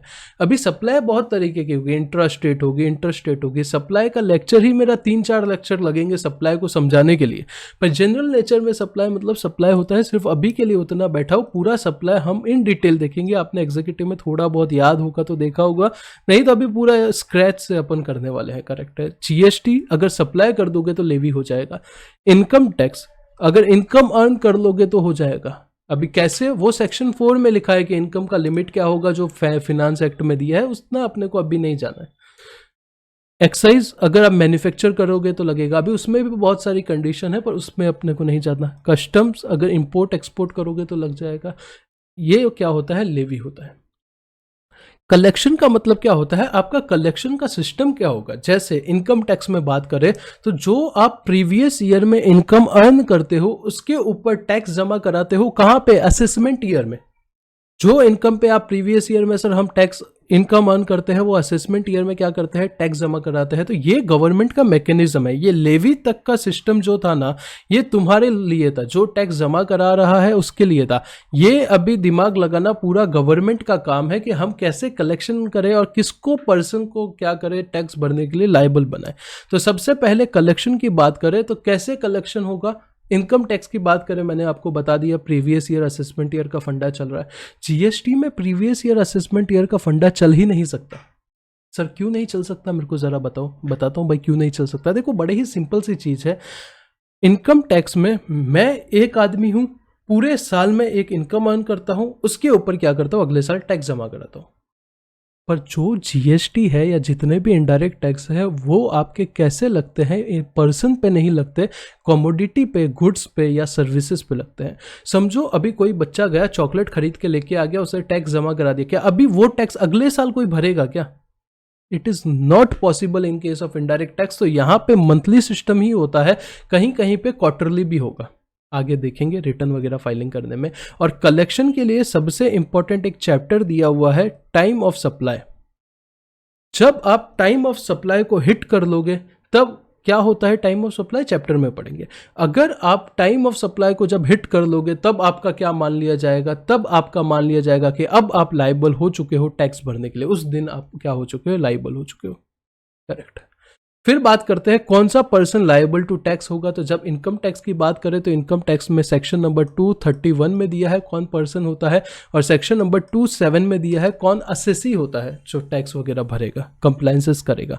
वैसे ही जीएसटी में क्या बोला है कि ऐसा आदमी जो या तो जीएसटी में रजिस्टर्ड है या फिर जो आदमी लायबल टू रजिस्ट्रेशन है वो बेसिकली क्या होगा, उसको टैक्स भरना पड़ेगा। तो अभी ये सब नहीं समझना, इन डेप्थ प्रोविजन पे हम जा ही नहीं रहे हैं। अभी हम फॉर्मुलेशन कर रहे हैं कि कैसे ये बनेगा। कोई भी टैक्स लॉ अगर गवर्नमेंट को फॉर्मुलेट करना है तो 3 चीज़ें तो बड़ी ही क्लियर होनी चाहिए। लेवी क्लियर होना चाहिए, कलेक्शन क्लियर होना चाहिए, और कौन लायबल है पर्सन पे करने के लिए टैक्स, वो क्या होना चाहिए, क्लियर होना चाहिए। Is it clear? हाँ जी सर क्लियर है। तो यहाँ पे ये मैंने अभी बता दिया। अभी नेक्स्ट क्या करते हैं, कलेक्शन, लेवी और पर्सन लायबल टू टैक्स हो चुका है। अभी बेसिक चीज़ें हमने देख ली है। अभी हम कॉन्स्टिट्यूशनल प्रोविजन के ऊपर आते हैं और देखते हैं कि जीएसटी के क्या कॉन्स्टिट्यूशनल प्रोविजन है बेसिकली, ठीक है। तो ये एक बार मिटा, कॉन्स्टिट्यूशनल प्रोविजंस के बारे में क्या करते हैं, ओवरव्यू लेते हैं, डिस्कस करते हैं। क्योंकि जब भी हम कल का लेक्चर करेंगे ना, तभी हम जितने भी कॉन्स्टिट्यूशंस के ये आर्टिकल हैं वो सब क्या करेंगे, इन डिटेल पढ़ेंगे। पर आज हम क्या करने वाले हैं, सिर्फ मैं आपको इतना बताना, आज मैं सिर्फ जीएसटी का आपको क्या करा रहा हूँ, फील दे रहा हूँ कि जीएसटी में, जीएसटी लगाने के लिए गवर्नमेंट को कॉन्स्टिट्यूशन क्यों चेंज करना पड़ा, उसके बारे में क्या करते हैं, डिस्कस करते हैं, करेक्ट है। एक आर्टिकल है, मेरे को नाम पता है, आर्टिकल का नंबर पता है, पर अभी आपको कंफ्यूज नहीं करना। वो क्या बोलता है, वो बोलता है कि इंडिया में no person can levy tax, कोई भी आदमी टैक्स नहीं ले सकता एक्सेप्ट उसके पास पावर है किसका, अथॉरिटी है किसका, लॉ का। मतलब इंडिया में कोई भी टैक्स नहीं लगा सकता, कोई भी टैक्स नहीं लगा सकता। सिर्फ कौन लगा सकता है, जिसके पास, जिसको लॉ ने अथॉरिटी दिया है, कानून ने अथॉरिटी दिया है, वो क्या कर सकता है, लगा सकता है टैक्स। ये क्यों हुआ सर? पहले आपको पता रहेगा, आपने पुराने ज़माने की मूवी देखी रहेगी तो उसमें देखा रहेगा कि कोई वो जमींदार काइंड ऑफ पर्सन होते थे, जमींदार जैसे लोग होते थे। अभी मुझे नहीं पता वो लोग लगाते थे कि नहीं लगाते थे, मैं सिर्फ मूवी का रेफरेंस दे रहा हूँ। तो वो क्या करते थे, 100% टैक्स लगाते थे, जितना बेच रहे उतना हमें भी चाहिए, ऐसा सब होता था। करेक्ट है? वो फिर इंदिरा गांधी ने आके वो सब खत्म किया था, ऐसा सब हमने पढ़ा हुआ है।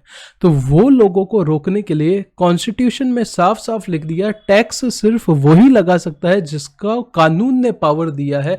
जैसे अपना GST department, income tax department, CBDT, इनको क्या किया है, कानून ने पावर दिया है। इनकम टैक्स एक्ट वाकई में बना है, पार्लियामेंट ने उसको पास किया है, और उसके बाद क्या किया है, पावर दिया गया है किसको किसको किसको किसको किसको, डिपार्टमेंट्स को बेसिकली, कि आप क्या कर सकते हो, टैक्स का रिकवर कर सकते हो। तो सर इससे क्या पता चलता है, सिर्फ वही लोग लगा सकते हैं टैक्स जिनको लॉ ने क्या किया है, परमिट किया है। तो सर सवाल उठता है कौन फिर लॉ बना सकता है? तो एक और आर्टिकल है, नाम पता है मुझे, नंबर पता है उसका, 7th शेड्यूल। ये भी नहीं बताता तो भी कुछ नहीं था, पर ये तो आपको भी पता रहेगा। 3 लिस्ट देता है, यूनियन लिस्ट देता है, स्टेट लिस्ट देता है, और कॉन्करेंट लिस्ट देता है। हम यहाँ पे सीख क्यों रहे कि सीख क्या रहे, समझ क्या रहे कि जीएसटी के लिए कॉन्स्टिट्यूशन में अमेंडमेंट करने की क्या जरूरत थी। तो सबसे पहले टैक्सेशन के रिलेटेड एक आर्टिकल है जो बोलता है कि कोई भी टैक्स नहीं लगा सकता, सिर्फ जिसको लॉ ने पावर दिया है वही लगा सकता है। तो बात करते हैं सर लॉ कैसे बनेगा, पावर कैसे मिलेगा। तो 7 शेड्यूल है एक आर्टिकल का 246 का, बेसिकली वो क्या बोलता है, 3 लिस्ट देता है, यूनियन लिस्ट, स्टेट लिस्ट और कॉन्करेंट लिस्ट। अब ये जो यूनियन लिस्ट है उसमें बहुत सारे पॉइंट दिए हुए हैं, बहुत सारे टॉपिक्स दिए हुए हैं, बहुत सारे बेसिकली मुद्दे दिए हुए हैं जिनके ऊपर सिर्फ सेंट्रल गवर्नमेंट मतलब पार्लियामेंट पावर बना सकता है। यूनियन लिस्ट में जितने भी मैटर दिए हुए हैं उसके ऊपर कौन टैक्स लगा सकता है या कौन कानून बना सकता है, पार्लियामेंट बना सकता है। स्टेट लिस्ट में जितने भी टॉपिक्स दिए हुए हैं उसके ऊपर कौन कानून बना सकता है, स्टेट लेजिस्लेचर बना सकता है, विधानसभा बेसिकली जो होता है वो बना सकता है। करेक्ट है? और कॉन्करेंट लिस्ट में जितने भी टॉपिक्स दिए हुए हैं उसके ऊपर कानून कौन बना सकता है, उसके ऊपर कानून स्टेट और सेंट्रल दोनों मिलके बना सकती है।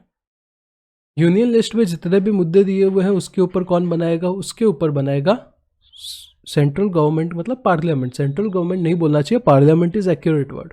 स्टेट लिस्ट में जितने भी चीज़ें दी हुई है, जैसे यूनियन लिस्ट में आपका क्या दिया हुआ है, अपने रिलेटेड बात करें तो इनकम टैक्स दिया हुआ है। स्टेट लिस्ट में एग्रीकल्चर इनकम के ऊपर इनकम टैक्स की बात की हुई है। करेक्ट है? उसके ऊपर सिर्फ स्टेट लेजिस्लेचर बना सकता है। और कॉन्करेंट लिस्ट में कौन बना सकता है, दोनों मिलके बना सकती है। जीएसटी एक ऐसा टैक्स है जिसको स्टेट भी लेना चाहता है, सेंट्रल भी लेना चाहता है, सेंटर भी लेना चाहता है और स्टेट भी लेना चाहता है। कलेक्ट स्टेट से भी होगा, हर स्टेट से होगा, और फिर क्या करेगा, सेंट्रल और स्टेट क्या करेंगे, दोनों मिल बांट के ले लेंगे। तो इसमें प्रॉब्लम क्या हो रही थी, सेंट्रल गवर्नमेंट जो है वो स्टेट लिस्ट में इसको डालने को तैयार नहीं थी। स्टेट गवर्नमेंट है वो सेंट्रल में नहीं थी। क्यों? क्योंकि ये रेवेन्यू मैटर है, और इनडायरेक्ट टैक्स का रेवेन्यू जैसे आपको बताया सबसे बड़ा रेवेन्यू है। तो कोई भी गवर्नमेंट अपना रेवेन्यू छोड़ने को तैयार नहीं थी, और छोड़ना भी नहीं चाहिए भाई, क्यों छोड़ेगी कोई गवर्नमेंट अपना रेवेन्यू। करेक्ट है? तो इसके लिए यूनियन और स्टेट तो नहीं पॉसिबल था। और सर अभी आप बोलोगे सर कौन, तो सर अभी आपका सवाल आएगा कि बड़ा ही सिंपल है ना इसका सॉल्यूशन, जो कॉन्करेंट लिस्ट है उसके अंदर डाल दो। तो उससे क्या हो जाएगा, उससे सेंट्रल और स्टेट दोनों मिलके काम कर लेंगे, दोनों का रेवेन्यू का जो भी बाइफर्केशन करना है वो लोग कर लेंगे। तो उससे क्या होगा, प्रॉब्लम का सॉल्यूशन एक तरीके से निकल जाएगा। करेक्ट है? पर आपकी बात बहुत ही सर सिंपल है, पर प्रॉब्लम ये थी कि कॉन्करेंट लिस्ट में जितने भी मैटर दिए थे उसमें टैक्स का मैटर नहीं दिया था। कॉन्करेंट लिस्ट में जितने भी मैटर्स दिए थे बेसिकली उसमें टैक्स का मैटर नहीं दिया था। तो वही अमेंडमेंट करना था कि उसमें टैक्स का मैटर डालना था, और फिर क्या करना था, जीएसटी का लॉ फॉर्मुलेट बेसिकली करना था। तो यहाँ पे मैं वापस एक बार बुक के ऊपर जाके थोड़ा सा आपको आइडिया देता हूँ, कल इन डिटेल इसको पढ़ेंगे। अभी मैंने सिर्फ क्या किया है, आइडिया दिया है कि क्यों कॉन्स्टिट्यूशन में जैसा बोलते हैं जीएसटी लाने के टाइम अमेंडमेंट करना था, पड़ा तो क्यों पड़ा। तो आर्टिकल 265 जो बोलता है, बेसिक बात बोलता है कि बिना अथॉरिटी कि आप क्या नहीं बना सकते, कानून नहीं बना सकते। आर्टिकल 245 है, 246 के 7 से डील में 3 लिस्ट दी हुई है जो कि कल देखेंगे बहुत अच्छे से। आपने ये तो एग्जीक्यूटिव में देखा होगा, फिर भी वापस देखेंगे। ये 246A जो है ये क्या करना पड़ा, न्यूली इंसर्ट करना पड़ा जीएसटी की वजह से। क्या है क्या नहीं है कल देखते हैं। उसके बाद 269A करके एक है आर्टिकल, 279A जो है वो जीएसटी काउंसिल के लिए है, ये बेसिकली इंटर स्टेट सप्लाई के लिए है, ये कल देखते हैं। सर कल क्यों देखेंगे, क्योंकि उससे पहले मैं इंटर स्टेट, इंट्रा स्टेट ये सब के बारे में थोड़ा और इससे पहले क्या करूँगा समझाऊंगा, ठीक है। तो आज का लेक्चर में इस लेवल पे क्या करता हूँ, एक बार का ओवर करता हूँ। कल वापस ये चीज़ें रिवाइज करेंगे और चैप्टर 1 का ये जो इंट्रोडक्टरी पार्ट है वो क्या करेंगे, कल ख़त्म करेंगे, जिसमें वो ये कंसेप्ट क्या होता है जीएसटी का, ये इम्पॉर्टेंट है समझना कि भाई वो आईटीसी का जो फ्लो वगैरह है थोड़ा थोड़ा कल समझेंगे। पूरा तो कब समझेंगे, आईटीसी का चैप्टर है पूरा जो कि one of the biggest chapter है जीएसटी का, उसमें समझेंगे। पर थोड़ा क्या करेंगे, इंट्रोडक्टरी लेवल पे अच्छे से समझने की कोशिश करेंगे। तो ये लेक्चर अच्छा लगा है तो आप अपने फ्रेंड्स के साथ क्या कर सकते हो, अभी और डेमो मिलेंगे आपको, लगभग 3-4 लेक्चर तो मैं डेमो डालूंगा आपके लिए। तो आप क्या कर सकते हो, फ्रेंड्स के साथ क्या कर सकते हो, शेयर कर सकते हो। नीचे वो इनकम टैक्स का प्लेलिस्ट है, अगर आपने पहले एग्जाम दिया हुआ है, आपको क्लास फॉर एग्जाम्पल नहीं लेना, रिविजन वगैरह करना है, तो प्लेलिस्ट नीचे है, वो आप क्या कर सकते हो, चेक कर सकते हो। Thanks a lot for watching this video, God bless you, take care. कल के लेक्चर में मिलते हैं जिसमें थोड़ा और जीएसटी को अच्छे से एलेबरेट करते हैं, फिर सप्लाई के ऊपर आ जाएंगे, ठीक है।